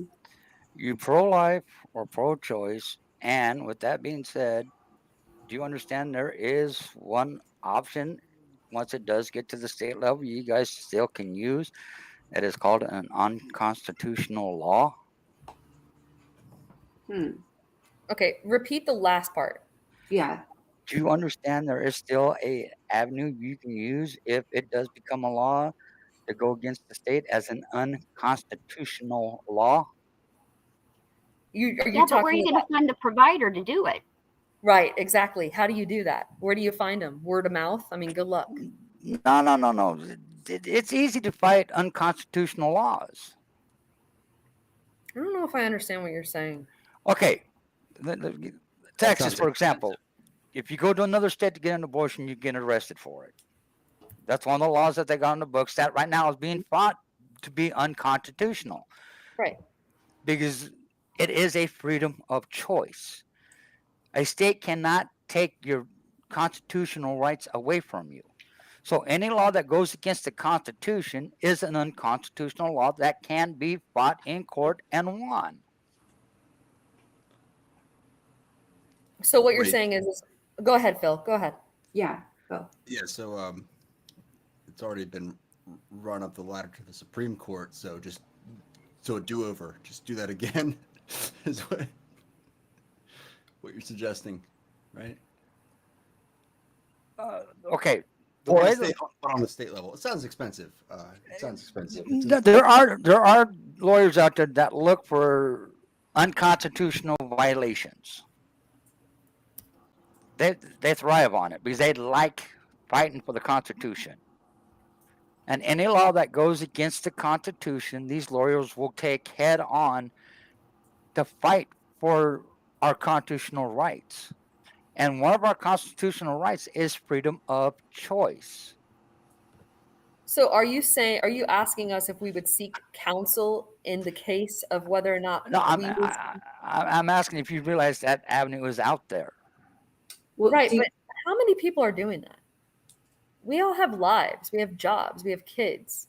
Nobody has time to do that. That shouldn't even be an option. We shouldn't have to do that if it's a constitutional right. Well, do you think it will be challenged? I mean, yes. Okay, so, well, and I guess, kind of J3's question was, what do we think this ban is going to do? And I guess, are we just going to see a bunch of both sides are going to battle each other with lawsuits right now? I mean, is that what's going to happen? What that means is not necessarily a lawsuit, but as the way the Constitution is written, people do have freedoms of choices. Yeah. And termite It doesn't have to say abortion. Freedom of choice is freedom of choice is freedom of choice. That's our God-given right. Well, I want to know, That's our J3, human rights. J3, would you want to chime in on kind of what you think is going to happen as far as the courts and what maybe different states we might start seeing? Do you have any insight in that? I do. I've heard a lot about a challenge based on religious standing, because certain religions, it is perfectly acceptable and normal and expected that an abortion would occur. So that would be a right under religious freedom. So I do know that that is one that is being considered.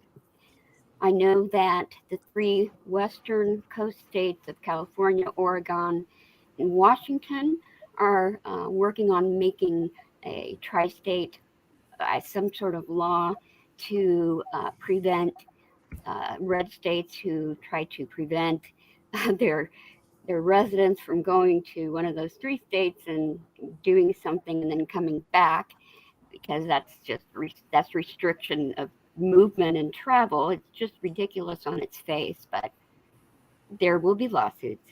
Other lawsuits, I don't know. The only thing I can think of is that it's going to have to be codified. I had heard somewhere that making federal property in states that do not have abortion rights, making the federal property in those states abortion areas like the VA hospitals or something like that. But I don't know if that was just a pipe dream or what. But, you know, creative things like that might help. But what it comes down to is body autonomy. So it doesn't matter if I'm pro-choice or pro-abortion or pro-life. I'm pro mind your own fucking business. It's not your business, Jeff, what I do with my body. It's just not. But I didn't ask you what you did with your body. I just asked you where you were standing. None of your business. That's a fair answer. I'm pro condom. That's my stance. I'm pro condom. I'm pro keeping it zipped. Yeah. Maybe if these men would put a condom on it, you know, condoms are what, 98% effective? Yeah, No but I offense, think Joy, women but are it's a two-way street.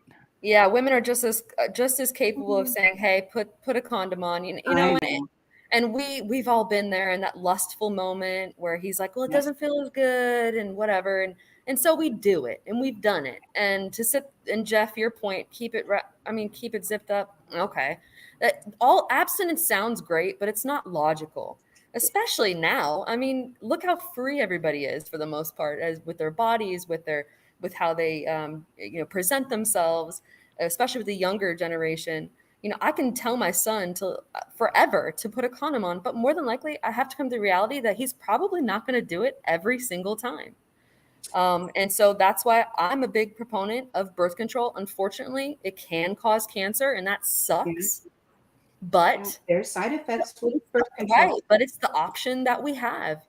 You know, I went through, I think, like 10 different types of birth control before I, came to one that didn't make me sick, didn't make me feel like absolute shit all the time or angry or, any of that. So like I said, we all have our own personal responsibility to take care of our responsibilities, but it doesn't mean we have to take away something that it can be used as a safety net versus the ultimate end all be all of what we need to do. But it does. I don't see what the point of stripping it away is. It does nothing for anybody because we will, not me personally, but women will find a way to do it, and that's that. Oh, a lot of it has to do with the way you're raised. The way I was raised is you don't do that until you're married. That's just not how it works today.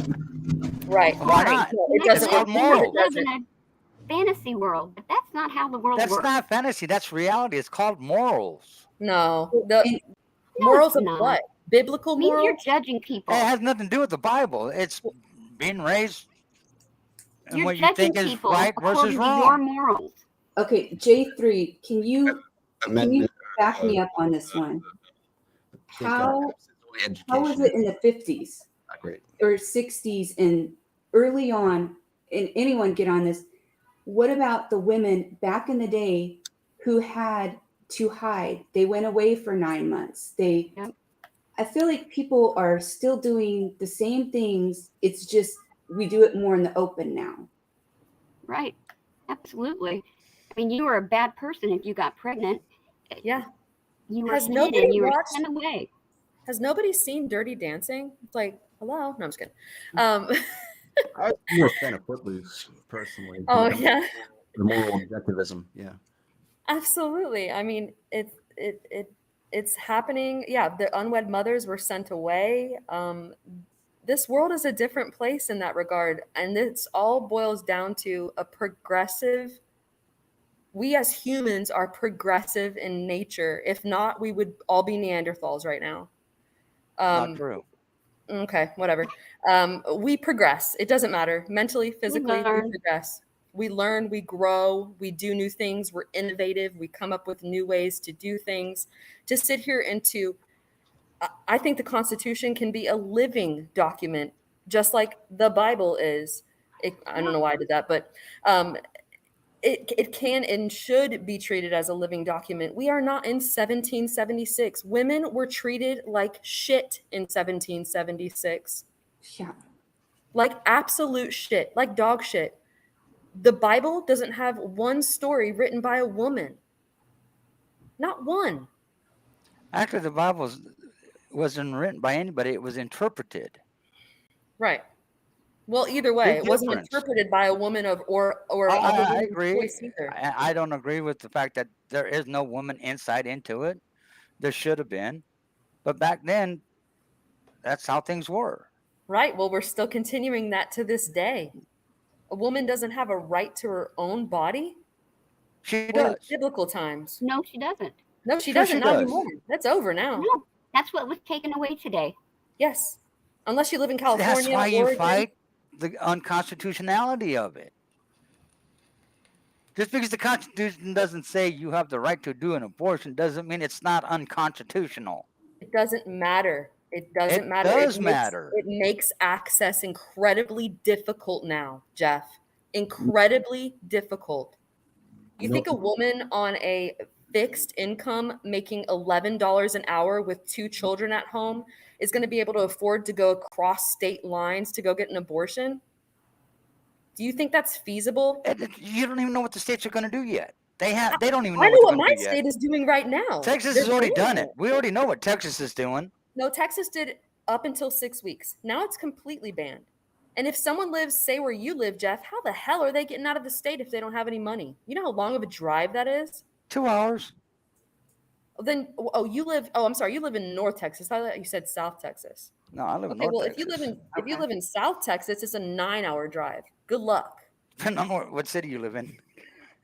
Right, exactly. But you think Oklahoma, Louisiana, Mississippi, Arkansas, any of the states around Texas are going to have abortions? I don't know. They haven't maybe New put Mexico anything out yet.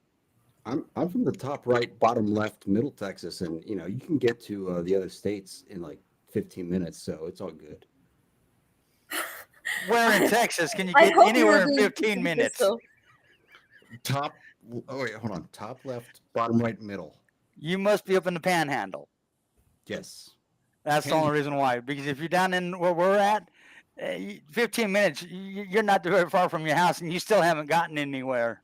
Buddy, I'm in Houston. 15 minutes. I'm in Louisiana. I'll see. Where I'm pretty much just east of Dallas, and I'm in dead middle of the damn state. 15 minutes, you're still on the highway. You're not driving fast enough. That's doing 80 miles an hour. That's how far towns are out here. I know, but like personally from Houston, it's 15 minutes to the border for me. Yeah, that's 2 hours from where I'm at. Houston? Yep. From Houston, it's 15 minutes to what border? Hold on. Louisiana. Louisiana. I mean, that's It's 2.5 hours. Logistic space. Phil, I live near Houston as well, and if I want to go to Lake Charles to gamble, it's a 2.5 hour drive. Yeah, no, I'm trolling. I live in Oh, I'm like, what the heck? I knew you were trolling. But back to my point, it's just, you don't have money for gas to even get to work, some of these people, Jeff. So and primarily abortions are with low income women. I understand that. That's who it's going to affect.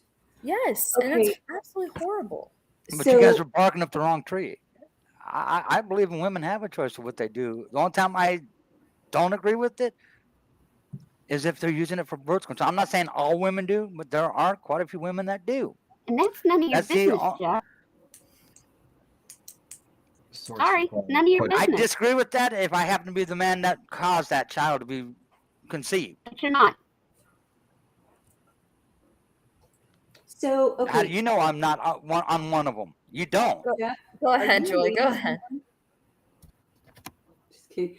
Okay, so I have a serious question. And maybe, okay, so now this has happened.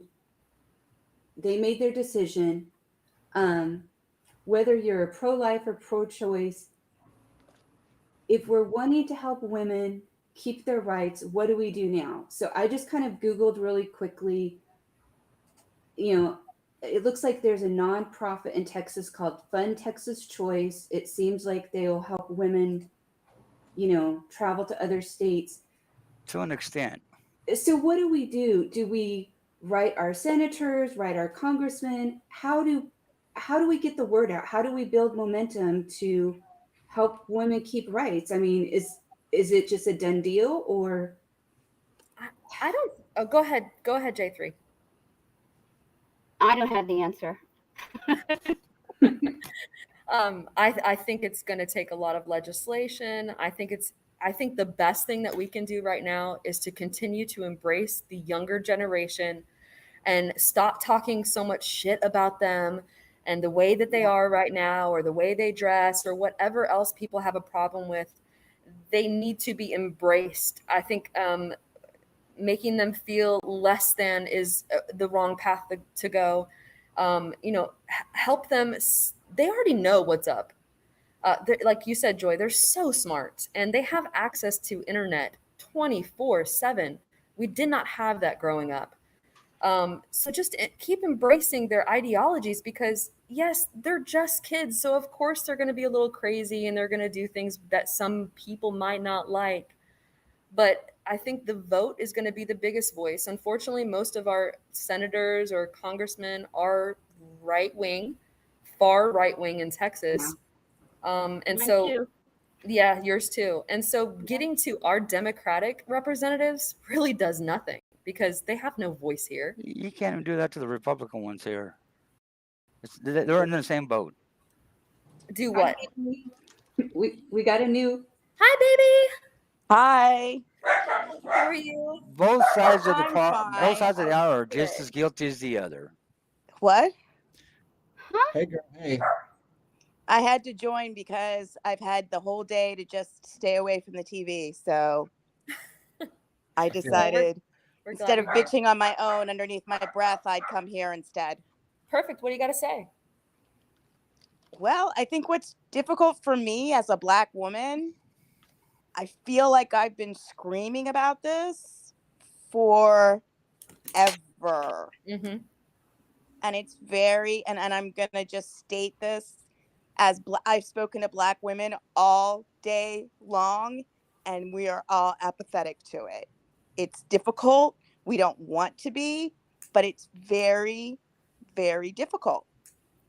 Yeah. I can understand that to a degree. I think that unfortunately politicians have used Black people in general as a ploy for a lot of different views or decisions or whatnot.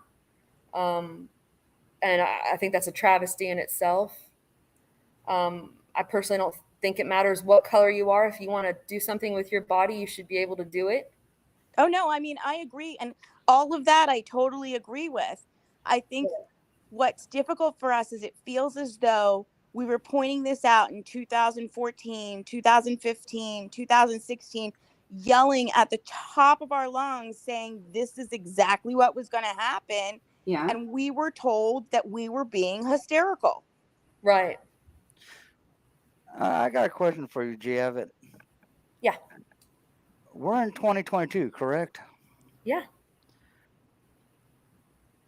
When is the racism going to stop? That's when there's equality. There is equality. No, there Everybody's isn't. equal. No, Stop there it, isn't. Jeff. That's the exact. I'm sorry, baby. Go ahead. Look, I understand, and and honestly, Jeff, I'm going to tell you this. I 100% agree with you, but the problem is that it's not there yet. And I do agree with you. Your premise of what you're saying makes total sense, and in kind of a weird way, it works. But what happens is that you kind of have to even the playing field first. Then there isn't. That's the thing. And what you're saying, and I don't want to belittle what you're saying at all, Jeff, because it is a beautiful sentiment. It is so lovely. And I wish with all my heart that it was true at this moment, but it's not. Oh, I know. That's the sad part. And it should be. It should be. And I agree with you. I agree with you 100%. But pretending that it's there and just saying, let's just pretend that it's there so that we can all be equal doesn't work. And let me give you an example of that. That was done in South Africa. And what happened was a lot of Black animosity towards the white settlers that were there because they owned all the land. It was like, yay, you're free, but I'm still stuck in the same place. And I think that you have to still first deal with underlying issues like generational wealth, generational education. And once you deal with those issues, I think that your sentiment is a beautiful sentiment. And I am 100% ready. And I tell you this with all of my Black heart, okay? I am 100% ready to drop the word African American to just You're an American. And I agree with you 100%. Unfortunately, society has not reached that beautiful plateau yet. That's the sad part. It is the sad part. It is such a sad part, and it saddens me. And I think that what's difficult for me, and I'm just going to say 2011 was a very difficult year for me because I live in the suburbs. I'm from Baltimore City. My parents were pretty much raised in Baltimore City. And this is when you could jump rope in the front yard in Baltimore City. It was great. And try that nowadays. No, yeah, I know. But, you know. Hey, that's where I am now. And I love Baltimore City. Don't get me wrong. But what I'm saying is that my parents, picked up and moved to the suburbs. And I guess when they raised me, and I was raised in an all-white school, and you ended up with me being one of 6 Black people, and you kind of forget it a little bit. It's there, but you kind of forget it. When 2011 hit, and you had the Trayvon Martin, things like that, and I remember sitting in my house terrified. And then I got a reminder of it because I went to go and drop off my little boy at someone's house, lovely lady who watched him while I went to work. I went to drop him off, and I was followed by the police. And it threw my whole sense of, well, that doesn't happen here sense. And I remember thinking to myself as I finally drove up to this lady's house, how fast can I put my little boy in her arms because she is white and he would be safer there than in mine. So that's what I mean when I say, yeah, we're not ready for that yet. And let me just explain who I am. I am the most, you would not think of me as being threatening in any way. I was driving a mom van for goodness sake. Why it happened? Huh? Soccer mom. I was a complete soccer mom. Why it happened? I don't know. And I had a doctor's appointment that afternoon, and I actually canceled it, drove home, and I cried the whole day. And I said, the only thing that could make this right is if I cut the TV on and there was a robbery or something with a blue van and a little Black lady. Oh. But it wasn't true. Right, to help justify it, yeah. I wanted to find any reason I could. I mean, any reason to give some hope to the fact that I was being silly. The lady who I I dropped my son off, we waited inside the house literally for 20 minutes before that police officer would leave. Wow. See, I disagree with the way the police officers treat Mexicans, blacks, Chinese, and everything else. And I hear you. And I'm just And saying I that grew up around law enforcement for 28 plus years, and I to this day, I still don't see why they do what they do. But I'm just me. I it's know how not I their was fault raised, either. They are conditioned for it. but they Sadly. shouldn't be. Well, Like baby, my dad, like I said, my dad grew up in Baltimore City. And let me just explain. He's a commander in the Navy, retired. He grew up in Baltimore City, and he used to tell me that sometimes the black cops were worse than the white cops. Oh yeah, they were worse on their own race. Yeah. Because it's what they call They pretending to be wanted to white. be welcomed. They Well, wanted they were to be pretending welcomed. to be white and prove a point. Go. Go. I'm trying to get my dog out the house so she'll stop barking. Go. But So, I think a lot of it has to do with the way people are raised. I don't know. I just know that as an African American, the last 15 years has been really hard. I'm sorry it has been for you. It shouldn't have been. And I feel that sentiment too, where we were progressing better and better. Yep. And I feel like it's gotten worse. And I told this story the other night when I was on live, but you know, my children are biracial, and mine too. You know, and having my daughter is very light skinned like me. You know, her hair's curly, but it's people think she's Hispanic, possibly. But the 13-year-old boy is darker, so you know, and this is something we've had to, now he's getting older, getting out and about a little more. We've had to have the talk. You know, it's not some mainstream talking point people make up. You really have to have a talk with your black And it's the most friends. painful talk in the world. Yes. It is so painful. And it's painful because you really want to feel like Jeff feels. Why do I have to do this? Yeah.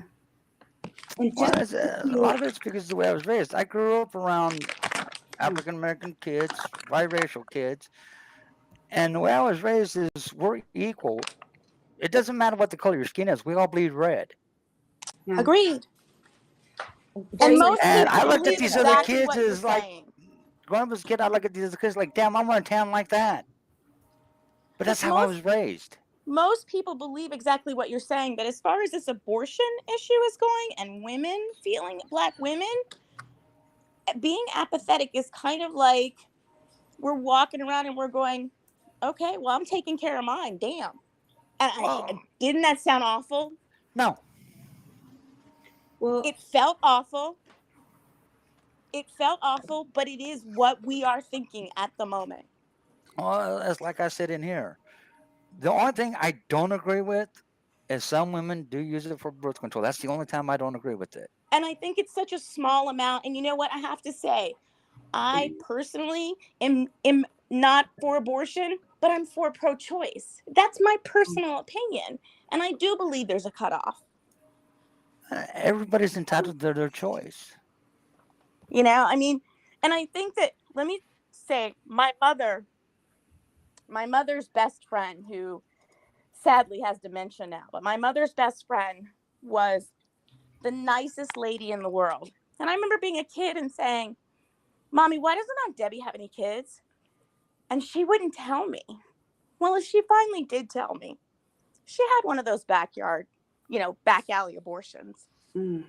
And she was never able to have children after that. Mm. And that's where we're headed. Yeah. Hey, J3, you said you were in a medical background, correct? Yep, I'm a nurse. Okay, so can we maybe talk about, while we're talking about abortion and race, talk about the mortality rate for Black women is higher. It's terrifying. And that is something that's not acceptable, and we need to change that, This is a good topic because I've talked about this with people before, and they frankly don't believe me. Oh, really. And The reason why is because they assume that we learn cultural differences in nursing school. We don't. We may have a course on it, but it doesn't really go in deep. So this is an example, and I'm sure, baby, you can help me with this if I mess up here. So we have patients. When I work in a hospital, I'm a new nurse. I haven't taken care of I live in a lily white area. I have very few people of color in my neighborhood. I have not been exposed to many people who have different body characteristics than I do. So I go in, see the patient, and it's a Black woman. And I have to learn how to take care of her hair because I have no freaking idea. Yeah. Or find her veins because it's harder to find the vein. That's right. Yep. And you don't necessarily learn that in a sterile lab setting. And that's kind of representative of the whole entire medical profession. You don't learn about that cultural differences, just almost kind of like religious differences, but this is talking about systems like sickle cell anemia. Do I see that very often in my area? No, I really don't. Hey, real quick, if I was a woman, you wouldn't want more of me. I can barely take care of myself. Bad news. That's just an example of how we are so deficient in our healthcare system about different traits people have. And so looking at that and saying, okay, well, the Black maternal mortality rate is a lot higher than the white maternal mortality rate. There's lots of reasons for that. Number one is pain control. Yes. People in the healthcare profession, for some reason, and I don't quite know the answer because it goes all the way back to slavery when women were used, Black women were used for it was believed that Black women had less, Black people in general didn't feel the same amount of pain. Yes. And the experiments that were done. No offense, baby, but as a fireman, I know better than that. I know. And I'll tell you, J3, I have 3 children. And I suffer from hyperemesis. Oh, yeah. It is hyperemesis. If you don't understand what it is, take morning sickness and multiply it by 20. By 4? No. By 20. Okay. Yeah. By 20. Horrible. It's horrible. My first pregnancy, I was told it was in my head. And I lived on literally mashed potatoes for my full pregnancy, and I threw up all the time. Baby, I was the same way. I lost 12 pounds before I started gaining weight. Girl, I lost 22 pounds. Yeah, and they don't believe you as a Black woman. Is that the point you're trying to get to? No, I think when I literally at my second pregnancy had a doctor turn to me and say, "Well, if you don't like it, get an abortion." Wow. Now I dare them to have said that to a white woman. Oh. And when my child was born, I made my husband follow my child, not take care of me, because I wanted to make sure that they saw him, my husband is white, and made sure my child got appropriate care. Yeah. My husband goes with me when I go to the doctors because I will get better care if he goes with me. And that's true. Black women are, 3 times more likely to die during childbirth than white women? Because of, and so Jeff, back to your racism point, how you basically, in the beginning, you were kind of saying that it didn't really exist as much. It's racism in all different categories of life. It doesn't just have to be the blatant coming out and saying something to somebody. It's with everything. It's with healthcare. It's with the way that Black people are treated on a daily basis. My dad, I understand that, but like I said, it shouldn't be that way. But it is, and it sucks. My dad, the Trumper, I never knew my dad to be a racist in my entire life. He was in the Navy. He worked with Black people. He worked with Hispanic people. My children are half Hispanic. He never said a word to me about my kids being Hispanic or my ex being Hispanic, nothing. And now all of a sudden he's a racist. He thinks Black people and Hispanic people should be profiled by the police. And my in-laws, the same. My in-laws exactly the same. We are actually at the exact same point where my in-laws are Trumpers and they believe the same thing. And my husband's like, I can't even associate. We will not send my little boy down there to stay with them now In the because same we're way. uncomfortable. See, that's where we got to work at, is getting people's minds off of this racism bullshit. Well, it's because of what they're watching. Go ahead, J3. We also have to accept that structural racism is real. We just gave you great examples in the healthcare sector. That's a structural racism because the people who are taking care of you are not educated and can't provide the adequate care to people who are different than them because it's built in the structure. Yes. And it shouldn't be. That's the problem. Let me give you an example. When we bought our first home, I made more than my husband. And we were going to put the house in my name. And we were going to do that. And literally, I had better credit than him. I made more than him. The bank insisted that he be on the loan just for that reason. And it was, hey, girlfriend, that's not a black and white thing. That's a woman-man thing. I have the same. That is a exact woman-man issues. thing, My, but the my, black part didn't help. Oh no, it doesn't. But my significant other is substantially older than I am. He's almost 20 years older than I am, and people won't even look at me when we're together because they just automatically assume because he's older that I have no opinion. So I agree with I know how you feel on that little tiny level. I agree with both of you, and unfortunately, there's a lot of states that have laws on the books that says women cannot own property, which is wrong. Yeah.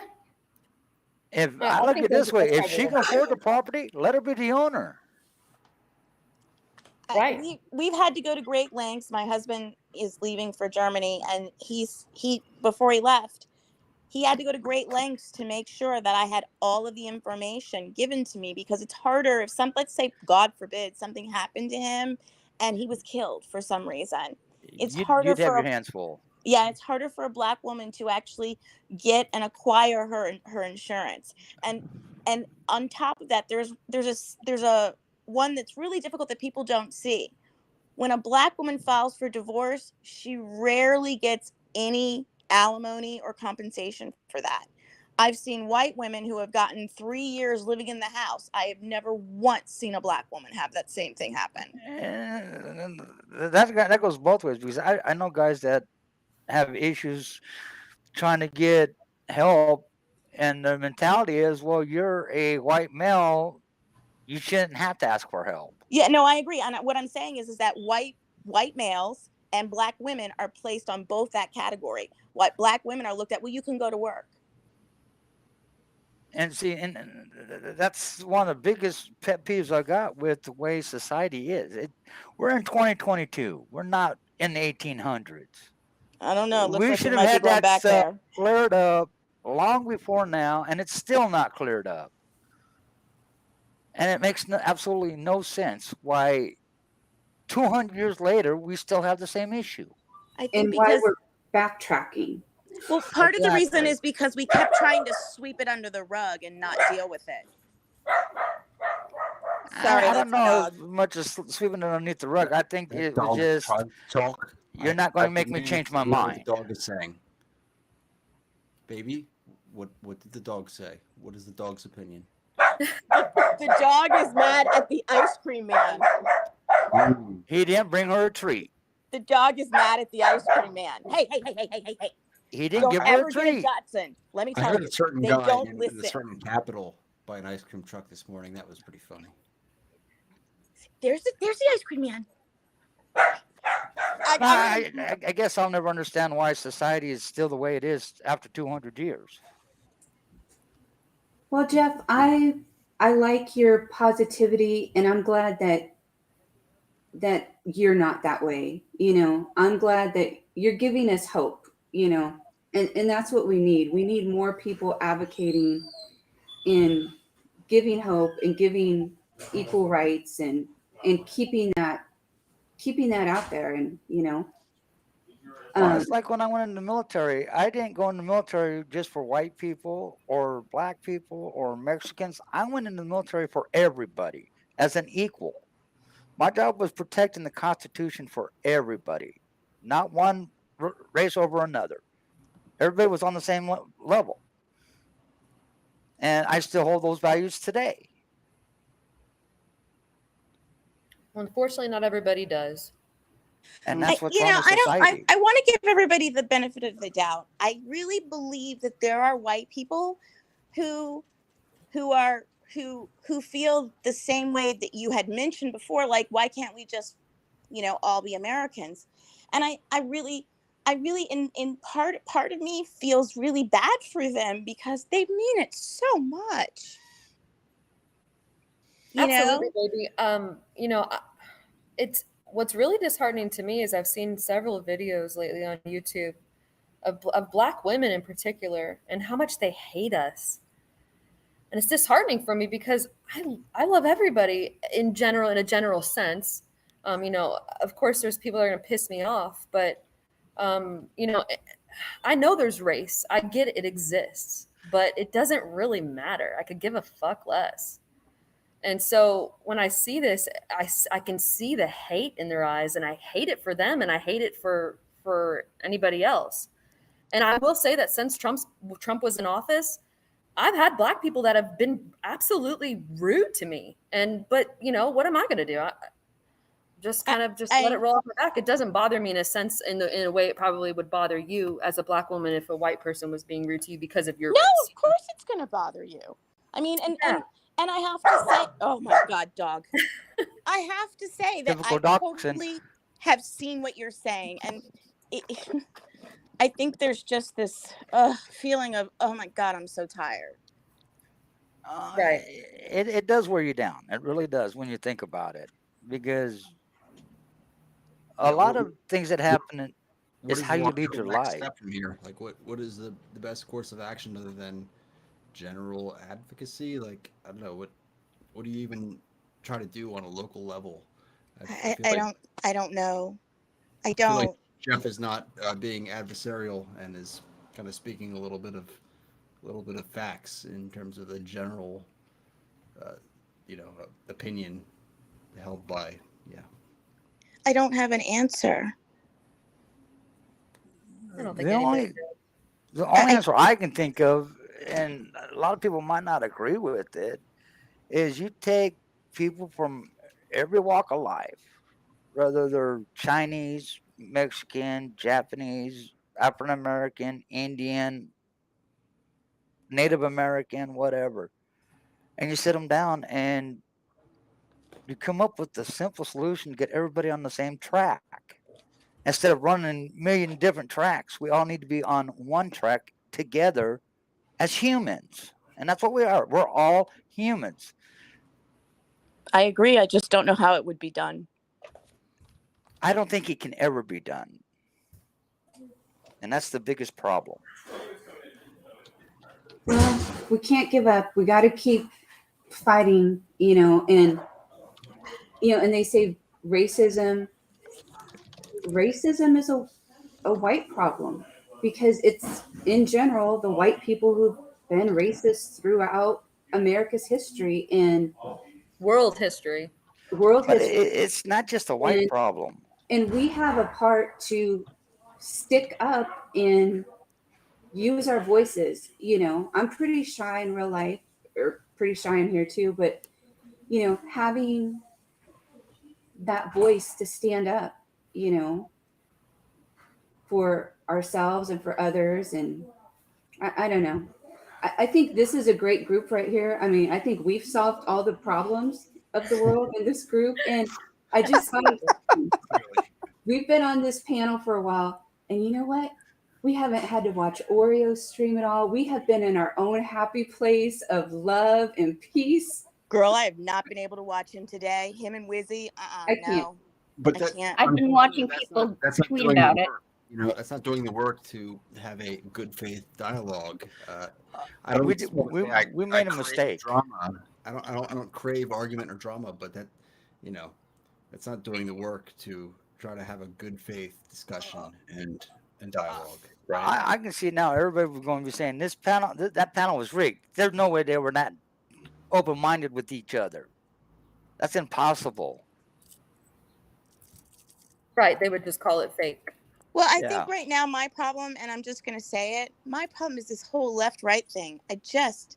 I'm so over it. And I'm going to say, I am not left-right. I would call myself quite purple. And Same. I'm just, Polka dots. yeah, like seriously. And I would call myself that because I am, conservative in the manner of financially.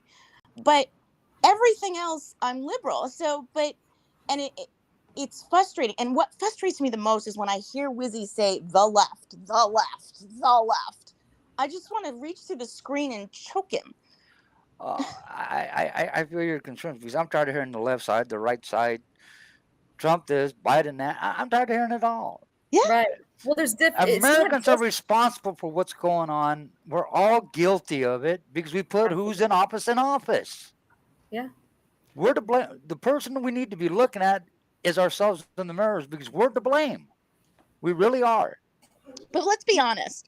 We never put the right person in office. We have to accept that there's never going to be the best We did once person. and it got him killed. I don't know. Maybe if he had lived longer, he wouldn't have been great. Right. Yeah, we didn't really get a chance to find out. You know what I mean? Like, and I agree with you. I think Kennedy could have done a lot of great things. I think Bobby He could was have doing done. a lot of great things. And I do. I was hoping Bobby would run, but he was threatened. He was scared out of running. Well, he ended up dying anyhow. But yeah, but he was threatened. If he ran, he was going to be the next one killed. And I think that the difficult thing is that, we're not going to have the perfect candidate, and we have to accept that. We did once, and since then we've, excuse my French, ladies, fucked it up ever since. Oh, God, yes. And you know what candidate I think back and people thought was the worst president, and now I look back and go, maybe he wasn't that bad? Carter. Termite, learn your history. Kennedy did not get assassinated in California. He got assassinated in Texas. Termite doesn't know what he's talking about. He's been That's arguing obvious. For a while, so. Wait a minute, where's Termite stuff? I don't know what I'm looking at. He's just been And saying YouTube. He's just running his mouth. He's clueless. Well, he also said you can't appeal a Supreme Court decision. You can all day long. It doesn't mean that they're going to allow you to. Well, to actually, you voice it, can, but it's got to go through the Senate and the House. And Right, the problem with that is, it's doable. then it goes to the president, and the president's got one or two options. He can either say yes, or he can veto it, and the battle is over with. Mm-hmm. Because once it's vetoed, you can never try going at it again. Right. That is the only way you can overturn the Supreme Court. Termite was talking about Bobby's assassination, not John. So. Gabby asks in the chat, have we essentially been kicked out of this? No, I mean, I think you got to. I just want to hear your view more, Phil. I feel like you've been really quiet. The solution is at the bottom of a bottle, and Team Burn all the way, Bernie. Biden sucks. So. For a while there, I agreed with Bernie Sanders, but then again, I was listening to some of his speeches, and he basically did himself in with some of his speeches. He scared the crap out of a lot of people. All those civil rights things, Do you think it was the universal health care that scared people? No, I think it was some of his other ideas that he was wanting to do. I think that I followed Bernie Sanders for a long time, and I really, really liked him as a person. I did not like him as a presidential candidate because I don't feel that he would have been effective at all. He actually would have galvanized the right, I think. I agree with you, baby. I agree. Strong enough personality. Sorry, Joy. Go ahead. I keep cutting you off. Go ahead, Joy. Oh, no. I was saying I agree with baby that, I liked Bernie, but okay, maybe this is just me. Say it. I kind of want my president to be Strong. even keeled, and Bernie sometimes goes off, a little too much. I don't know. Maybe I just want the president to be a little calmer, but that's my preference. Some people like the theatrics, we're all different. J3, what is your kind of opinion on the different candidates? Like, kind of what do you look for? you know, this time was a little bit different, and I think it was that way for a lot of Democrats and frankly some Republicans too. It was we have to get Trump out of the White House, and we have to find the person that we can all agree to vote for. Yes. So it couldn't be too far left, because honestly, my candidate was on the left side for this particular race. So I think we all just finally said, who can we agree with is going to be the person for this time? And I really do think we made the best choice. I have We to picked say, somebody with I've followed Biden all of my life, and I'm pretty, you know, and I like Biden. You know, Yeah. I think that I like Biden. He doesn't always agree. I don't always agree with him, and I think that he's too damn, you know, what's the word? Congenial with people. Pussy-footed. Pussyfooted. Thank you. That's a beautiful word for it. And I think that he is, but as someone as our president, we do have to kind of look at him as the president, and I feel he fits that role. Absolutely, I feel the same way. I think he said I think he has said a couple things in his past that were less than, you know, they just weren't wise things to say, especially in public. But he versus, let's just take Trump since he was the last president. His compassion level is they just don't compare. You know, Biden has been through a lot of heartache in his life, and I think that has, you know, come to play in the state of our society right now. I think Trump has zero compassion. So it's at least we've Go had ahead. 1 million people die from COVID. 1 million people here. That's a huge number. We still haven't really dealt with that fact. We really haven't. That's horrible. Well, to Trump, it is what it is, right? Yeah. Well, it'll be gone by Easter. Yeah. No, it won't. Well, I can agree with the general sentiment that, you know, if a utilitarian approach, if Biden was going to be the most likely to actually beat Trump, great. I appreciate the idealism of a Bernie Sanders, and that would have definitely been my pick. So that's all I can really say about that. But Termite Man, he's got the answers. Does he want to get up? I mean, am I blocking? Yeah, let's get on We've here, been Termite we've Man. been Let's trying go. to get him in there. He won't do it. All right. Man, I can't see the I chat. gotta- I can only see you guys. Oh, it's I over gotta on go to YouTube. pee. So, you know, I'll be back if popular demand requires. Yeah. So Phil, my thing with Bernie is I think marijuana should be legalized federally. I think a lot of people would chill out. Oh, he's gone. But He's still here. Oh, okay. I think a lot of people would chill out if they were able to smoke freely. I'm a big proponent of marijuana. I think it is I have Crohn's disease. So for me, it's been a life changer as far as that's concerned. I was 88 pounds when I was diagnosed and was extremely ill, and have just flourished as far as life's concerned. I'm able to do everything that I want to do, and it is a miracle drug, in my opinion. So, for that reason alone, I thought he would have been a great president. Oh, this is probably gonna blow your mind, Gia, because you think you know me so well, but Yeah, I don't think the government should have ever illegalized marijuana to begin with, because it's a natural plant. Agreed. Yeah, It's no different than onions, lettuce, tomatoes, cabbage, asparagus. It's a natural plant. You're not. I completely agree. It should never I agree with illegalized to begin with. Yeah. I tell my kids, no pills, no powders, no needles. Marijuana, as soon as, you know, they don't know anything about me, but as soon as you're of a certain age and that's something that you want to experiment, I would be far more willing to talk to you about that than drinking. I think alcohol can be a detrimental drug because it is a drug. And I think that has a lot to do with the state of our country too. Everybody's just so into partying and getting just drunk, and it's just crazy to me. I don't get after a certain point, what's the mystique of it? It doesn't do anything for you. It doesn't make you better. It doesn't make you feel good. None of it does, but it's your choice. I know. I just think it's crazy how people are allowed to get drunk and wasted and do whatever they want in that Yeah, regard. I look at it this way. If they want to throw that money away, give it to me. I'll put it to better use. Absolutely. No, being a veteran and dealing with veterans, I've seen what marijuana has done for veterans that suffer through Yes. edibles, oils, lotions, and everything else, just for them to be able to function on a day-to-day basis.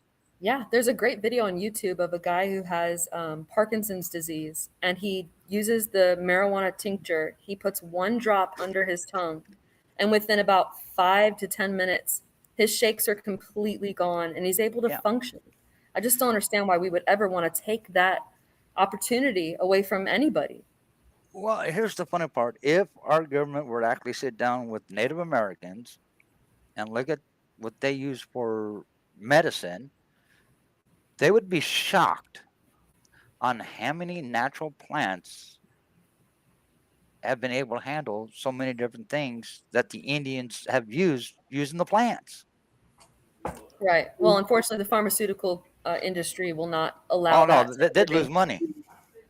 Well, maybe that can be a future topic that we could have. Like, let's talk about big pharma and medical care in the U.S. You know, let's have that as a panel discussion, and maybe get some people in the chats who want to join in and give their 2 cents. I think that's a great idea, Joy. We should do that next time for sure. Yeah. Oh, yeah, definitely. I'd love to rip into big pharma. I really would. Absolutely, me too. Hey, baby, real quick, do you have any other viewpoints on Roe versus Wade? Do you have any, as far as being a Black woman in America? I know you said you talked to your friends and stuff earlier today. I mean, how are they feeling? How are you really feeling about it? We're really kind of, like I said, we're apathetic towards it. We're just kind of like, we tried to say something. We've been yelling and screaming and hollering about it. We know it affects Black and brown communities more. But I'm going to be very honest. I think this time it's going to actually affect poor white communities even harder than it hits Black and brown communities. It's going to affect everybody. Well, that's are you stating that as more of like an access thing because there's more whites in rural areas? I think that some of these rural areas, like, okay, so I was online and they said that in West Virginia, there is a clinic that literally today had to call 70 women and say that they cannot offer them the procedure because they don't know how the law affects them right now and don't want to be held liable, and that's rural Virginia. These are, if you keep going further up into these areas. And I think African Americans, I think that we're kind of looking at it like we don't have any power to fix this. We genuinely feel that, and I hate that this is gonna have to be fixed on a white person level. Well, it sounds to me like a Homer Simpson Doe moment. I hope that you guys can change your mind. I think that the more Black policymakers, and I'm using the word Black, hopefully that's okay, because you're saying I don't care. I think we need more Black policymakers. We need more legislators that are Black. We absolutely, and Hispanic and Asian and everything else. Sometimes I sit here and I'm like, I don't even know if I like being white anymore. And I know that sounds crazy, but it's like, who am I? I know I'm not this hateful person, so it's hard to think about that, but we need you guys. We need you to come out in troves. But we don't even trust ourselves. Let me give you an example. As Black women, we voted for Joe Biden over Kamala Harris, not because we believed that Kamala couldn't do it. We didn't believe that white people would vote for her, and we still feel that way. You know what? It has absolutely nothing to do with her race for me. It's just I don't really. She would not make a good president. She just doesn't really seem very. I don't know. She has no clue. But I don't know about all that. But let's take Kamala out of it. We didn't vote for Cory Booker. We didn't vote for it. It's just I don't like his attitude. It's not the race. It's the way that they talk. It's like I love Cory Booker. Really? I love Cory Booker. I think he is such a kind person, and honestly, I think that's not going to get him far. He's so kind. Yeah, You know, maybe that's what it unlike is. Cory Booker and Andrew Yang, is that correct? Yes. I would like them as a team, but they're both so nice, you They're know. docile. Yeah, Yes. they're too docile. But you got to look at one thing. As the president of the United States, the biggest thing that weighs on their shoulder more than anything else is what would they do if they have to go to war? Yeah. And that turns a lot of people's vote in one direction or another. Mm-hmm. Because as the president of the United States, it's his job, his ultimate goal and final say so as to how to protect this country. And you got to look and ask yourself, is this person capable of making the right decision at the right time? And you want the experience. And that's why we And tend to go for experience. unfortunately, One exception. he Yeah. made a wrong decision at the wrong time, pulling out of Afghanistan. I don't think so. Wasn't that Trump's decision? Yeah, No, it was. no, Yeah, that that was was Biden's decision. Too. No. That was Trump's no. decision. He's the No, one that Biden pulled everybody out overnight. whatever. No, Yeah, it was Trump's the one Biden's. that came up It with was that Trump's idea. decision, but Biden didn't stop the decision. Right. No, and he should have. I think it was already for as far as military goes. There was no way to stop that. It already half of them had already started going. But the biggest problem is, and I don't know if Abbott had to deal with it being a ombudsman or not. Usually during a conflict, as you pull troops out, you also pull equipment out. You don't pull just the troops out and leave $5 billion worth of equipment behind for the enemy to get a hold of it. You're I'm making not something sure how that simple worked. that's not. I mean, I'm not sure how that worked at all. No, I'm not 100% sure, but I mean, just based off of the earthquakes, the footage of the earthquake that's already killed 1,000 people. They're using the helicopters to good use, at least. But the downfall is those helicopters got missile launchers on the side. With no missiles. Oh no, they got the missiles. Nah, they took all the live ammunition. Come on, No. we're not that stupid. No, they took all We're the not that live stupid. ammunition. Yeah. None of that equipment should have been left behind. Well, and the way I'm glad the way they exited was a big issue. I think that one of the things we have to look at though is that a president's still a human being, so they're not going to be like perfect and I think one of the weird things about us as Americans is that we did not want a king, but we keep looking for one. Oh God, no. But we keep looking for this perfect being, and nobody's going to make everything perfect. Nobody's going to make the right decision on everything. I can't imagine being a president, no matter if you were Trump or if you were Biden or, whoever. I can't imagine having such a burden on your shoulders. And so I give it to any of them that can handle that burden, as long as they handle it in a rational way. Right. They don't support that burden alone, because the president himself cannot declare war without the backing of Congress and the Senate. Yeah, that's scary, because Congress is going to be really fucked up soon. It already is. What are you talking about? It's going to be worse. Why? Because it's going to be Republicans? No, Probably. because it's not. No, I don't mind Republican. It's going to be crazy ones. They're all crazy. I think the GOP is slowly, and I know it's going to take a long time, but just based off of kind of the snub they gave to what's his name? The one in the wheelchair. Cartwright. Yes, him, and I think Marjorie Taylor Greene starting to kind of feel a little bit of it. Oh no, she almost got herself hung. She's crazy. She's got 70% of the vote. I doubt she'll still be there. No, I don't mean locally. I just mean within the Senate and in Congress itself. Just the other members. I think that, anything can happen. I know that this isn't a TV show or movies, but there's definitely a lot of sneaky crap going on behind the scenes that we don't know about. So, well, that trial she just went through hung her career. What trial? What are you talking about, Jeff? You didn't hear about the Marjorie Taylor Greene trial? Oh, when she was being questioned about J6. Yeah. That hung You her know career. what? I'm going to be very honest with you. Again, I kind of put that stuff aside as much as I could for a little while. I doubt I like take a peek into it, and then for my own sanity, I retreat backwards. So I kind of missed that one, I think. Well, that trial killed her career. Well, but the problem is there's so many people that still are going to support her no matter what the facts are. And I think it is up to the responsible Republicans to, whoever thought I would miss moderate, responsible Republicans, but I long for those days, I know it's we sad. need that on I'm both actually sides. missing Mitt Romney. Yeah. We need that on both sides, not just one. We need responsible Democrats and responsible Republicans on both sides working together for what's best for America.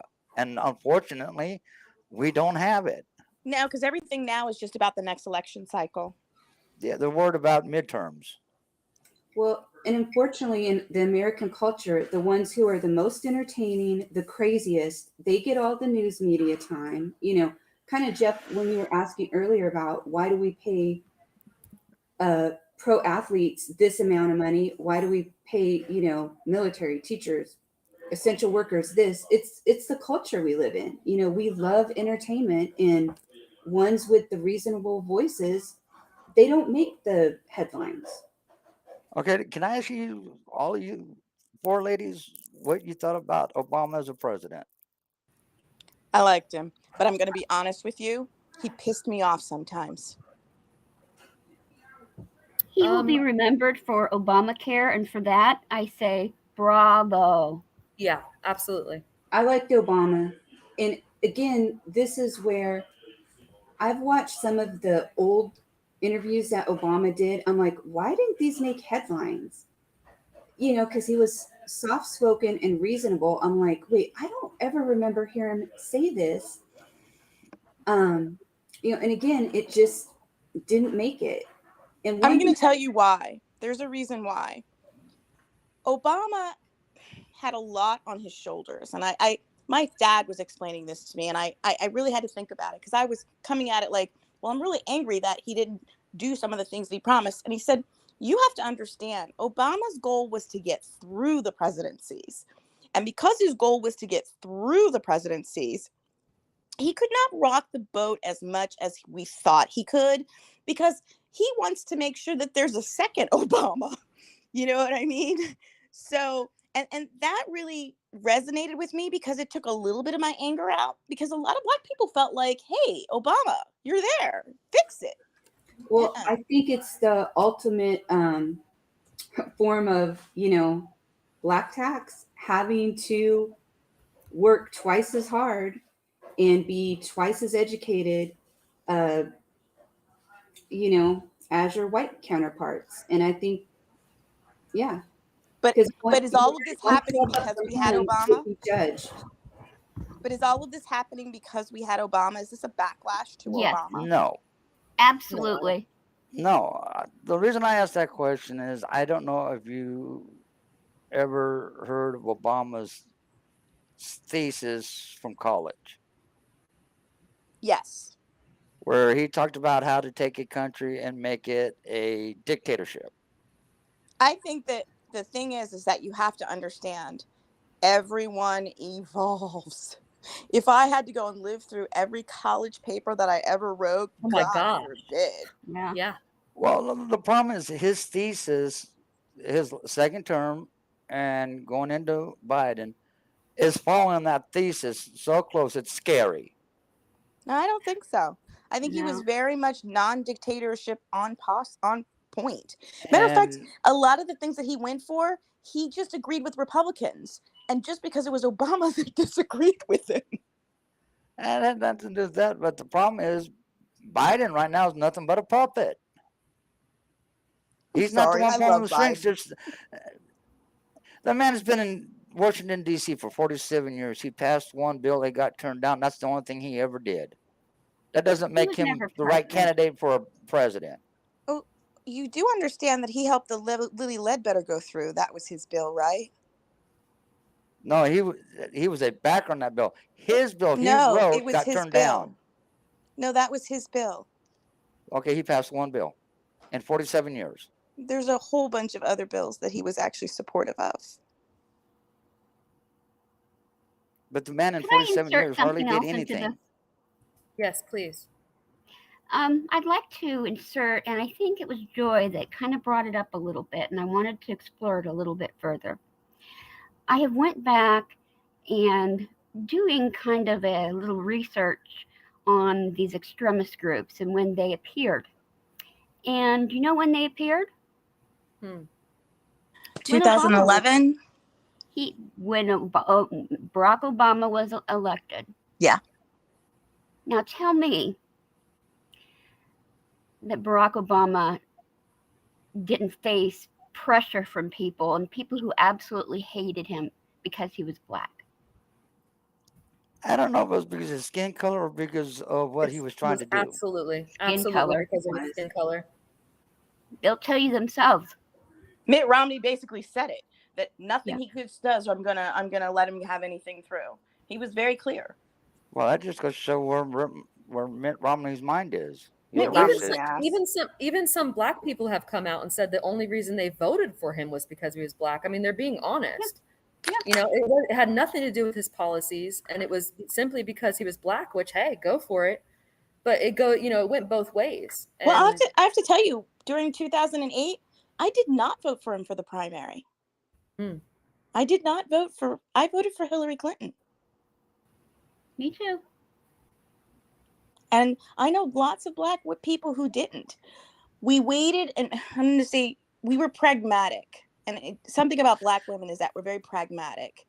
We waited to see would the tide turn in his favor. And if so, we were fine. But we did feel that Hillary Clinton had that she had more experience, you know, and I felt that she, out of all the people running, had the most experience, and she knew the ins and outs the most. So I voted for Hillary Clinton. I remember being laid out by other black people, like, how could you not vote for Obama? Right.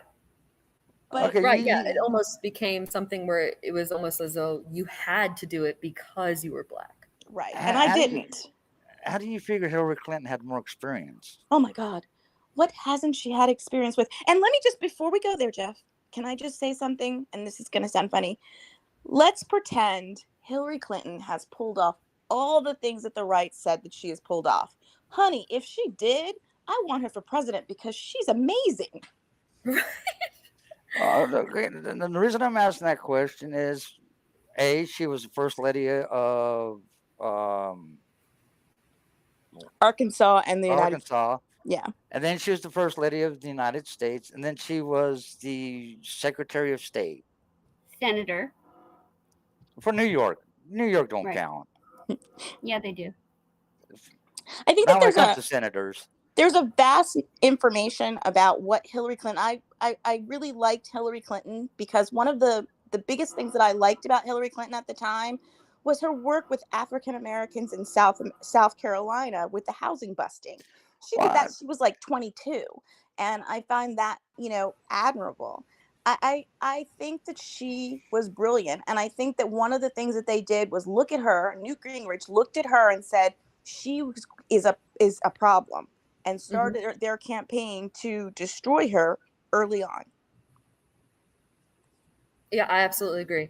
But she was supposed to be the shoo-in when Donald Trump ran for his first office, and I still think that backfired. I still think she won. Nah, she lost. Yeah, I still think she won, and I think that what we're looking at, all the stuff that happened with J6 and things that were blunt, I think that there's a possibility that she had. I agree with Jimmy Carter. Jimmy Carter said that he believes that she actually won. Well, I believe Jimmy Carter too when he made the comment that he likes Biden.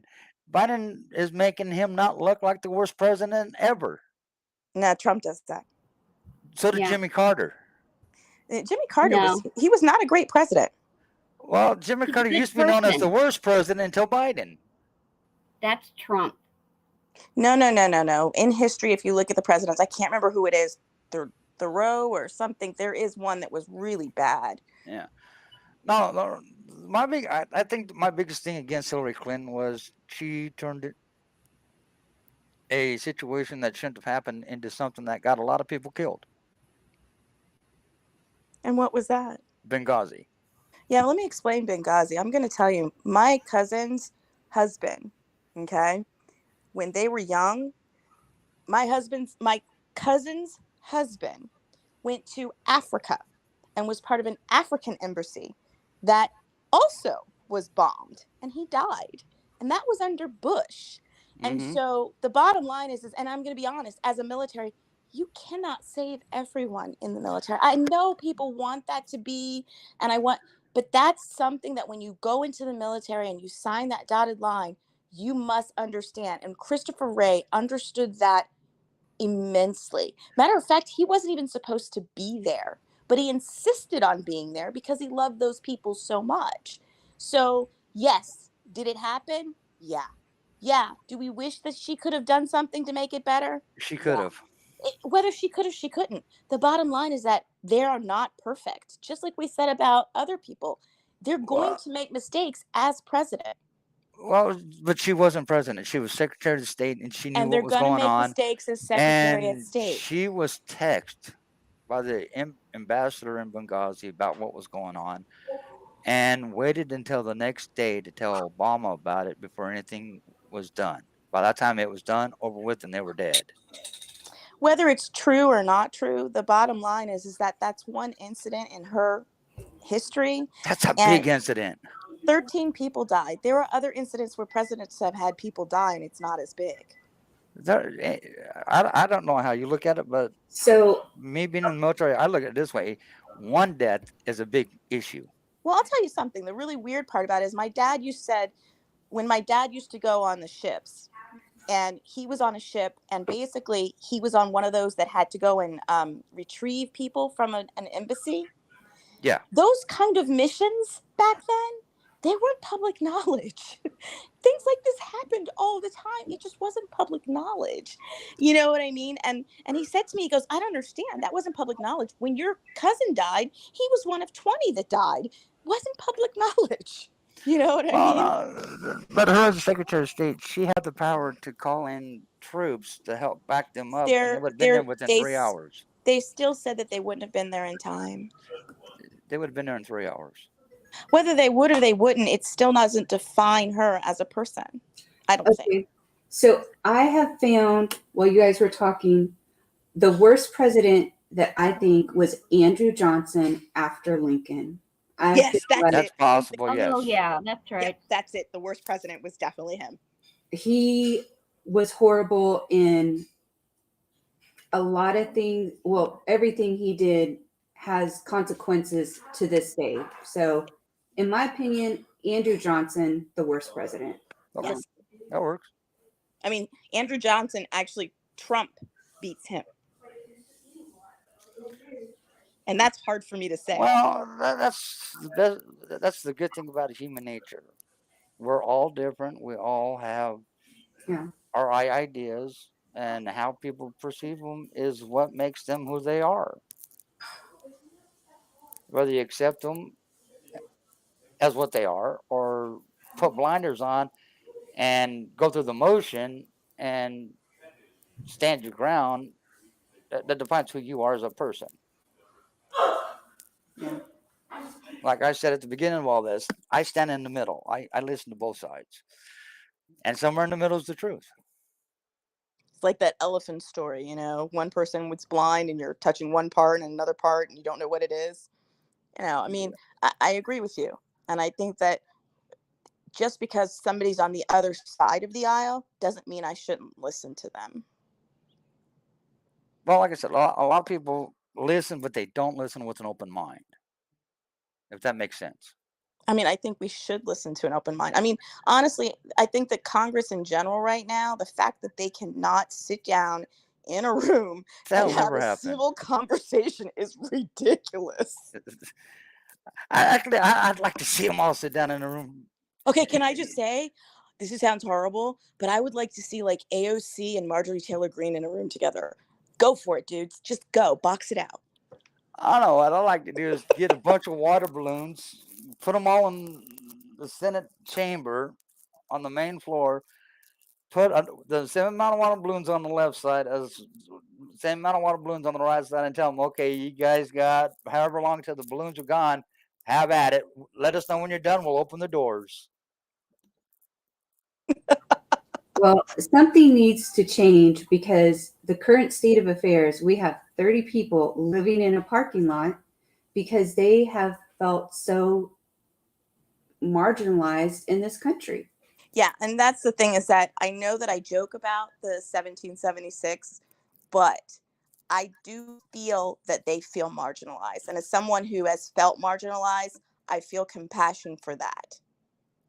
But here's the big problem. They want people to come out and join them, and I understand that. As a veteran, I fully understand that. But at the same time, when you badmouth people you're trying to get to join you, you kind of defeat the purpose. Well, they kind of limited who could join them too. They've kind of made it so that it's not open to other people. I found this whole movement because I live in the area and they were going to be in my way to go take my kids to DC. But then I was fascinated by them.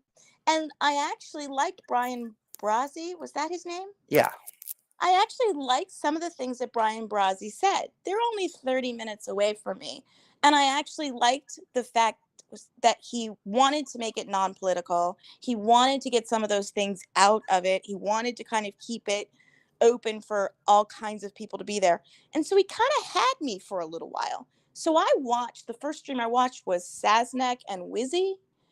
And I was like, yay, okay, this is kind of cool. Then somewhere they took this left turn and it became religious and about abortion and all these other things. I was like, wait, what happened to the mandate thing? Whoa, hold up. That happened when they changed their mind and decided to go over to California. Yeah, before then I was like, oh, I'm not into everything, but I kind of get what they're saying. Okay. I don't agree completely, but I kind of get it. I think the decision to go to California flipped a lot of people. It really did. That move did more damage than it did good. Because everybody saw them at Hagerstown, saw them going into D.C., thought, okay, here we go. We're going to get something done. And then out of the clear blue, they're like, well, we're going to California, but we're going to come back to D.C. And when the day they left Hagerstown, everybody's like, what? Were you there? I was watching the Convoy since day one. Really? Yeah. See, I didn't start watching them until they entered Hagerstown. I started watching them when they left Alonso, California. I didn't even know they existed until they entered Hagerstown in my own biosphere of them being in my way to take my children to DC. A lot of that was because they were trying to get the message out, but they weren't getting the message out. What do you think was their downfall? Communication. Communication. Like what?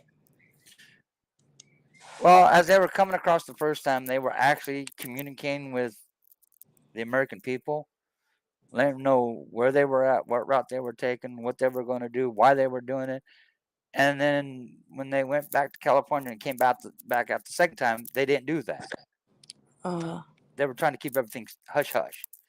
Yeah, but wasn't they doing what they're doing that because we had dumb groups that wanted to, poke at them a little bit? I don't believe in this Antifa BS. I mean, I don't either, but I do want to defend them in that manner that it felt like, they were getting poked at by some stupid people. It was on both sides. And that's sad to say. They're being poked at from both sides. So I'm just curious, what did people think was actually going to happen if they did something in DC if they had already done the same thing in Canada and nothing happened there either? Well, the difference between us and Canada, A, two different governments, B, the way their governments run versus the way our governments run are totally two different ideas. In Canada, you don't vote for the president, you vote for the party.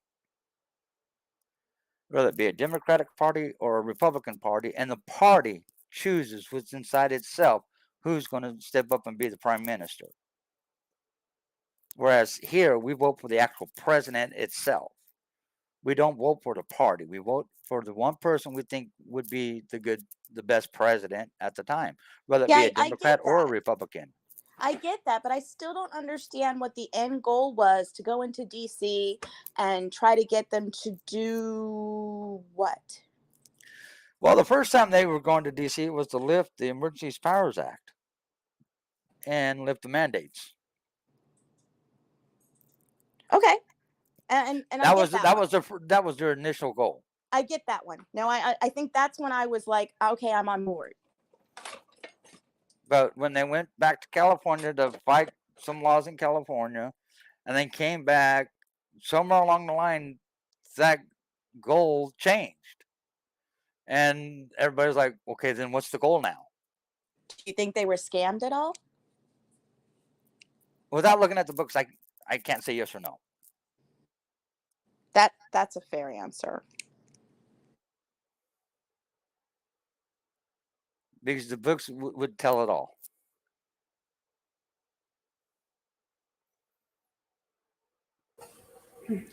Well, guys, but I do know some of the TPC lied about what was collected one night to go back to Hagerstown. Because some leader says, well, we didn't ask for $15,000 when in actuality they did on 4 different streams. That was just a clusterfuck completely. I think that listening to your chat is kind of stupid. But the biggest problem is the leader were going to dismantle the convoy in California before it came back to Hagerstown. They should have done that, though. That would have been more honest. Yes, they should have. Why they didn't, I don't know. That would have been honest. That would have been the smarter move. Yeah. Well, maybe we can get some of the people that were in the convoy on a panel one night, if there's anyone out there that wants to, and kind of ask these questions. How did they feel about it? Did they feel they were the people who were there?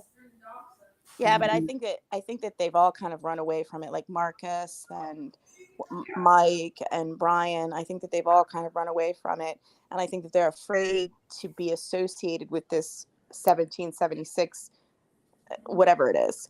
I lost respect for Marcus the day they told everybody. Really? That man stood at that trailer and said absolutely not one word. Yeah, I saw that. That was horrible. And him being one of the original leaders, he should have said something. But he just stood there and said absolutely nothing. Yeah. That's when I lost respect for him. All right, y'all, I've got to climb out because I've got to actually feed dinner to my son. Yeah, I was just going to say I'm about to get off. So thank you, everyone. This was great. And anyone out there in the chat, feel free to get on next time. It's not as scary as it was the first time I got on. So thank you, everyone. Bye, guys. Have a good night, Joy.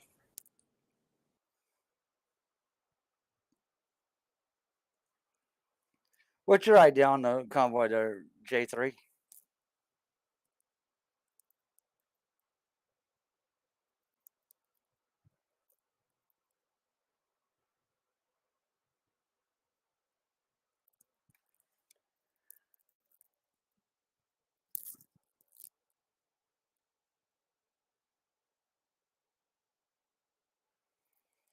Dean, I don't know if it was a sole proprietorship with it, the way it was set up, because it was a 501c3, which means they had to have a board of directors.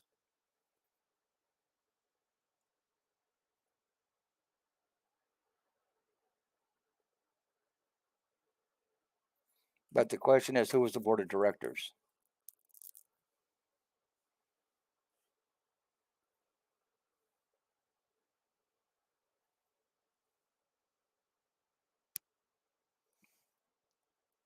Well, unfortunately, Termite Man, they didn't have to worry about that because DCPD took care of that problem for them by blocking off the exits, and it cost 2 people their lives. Hey guys, I'm leaving. Nice talking to you both. You have a good night, J3. You too. Bye-bye.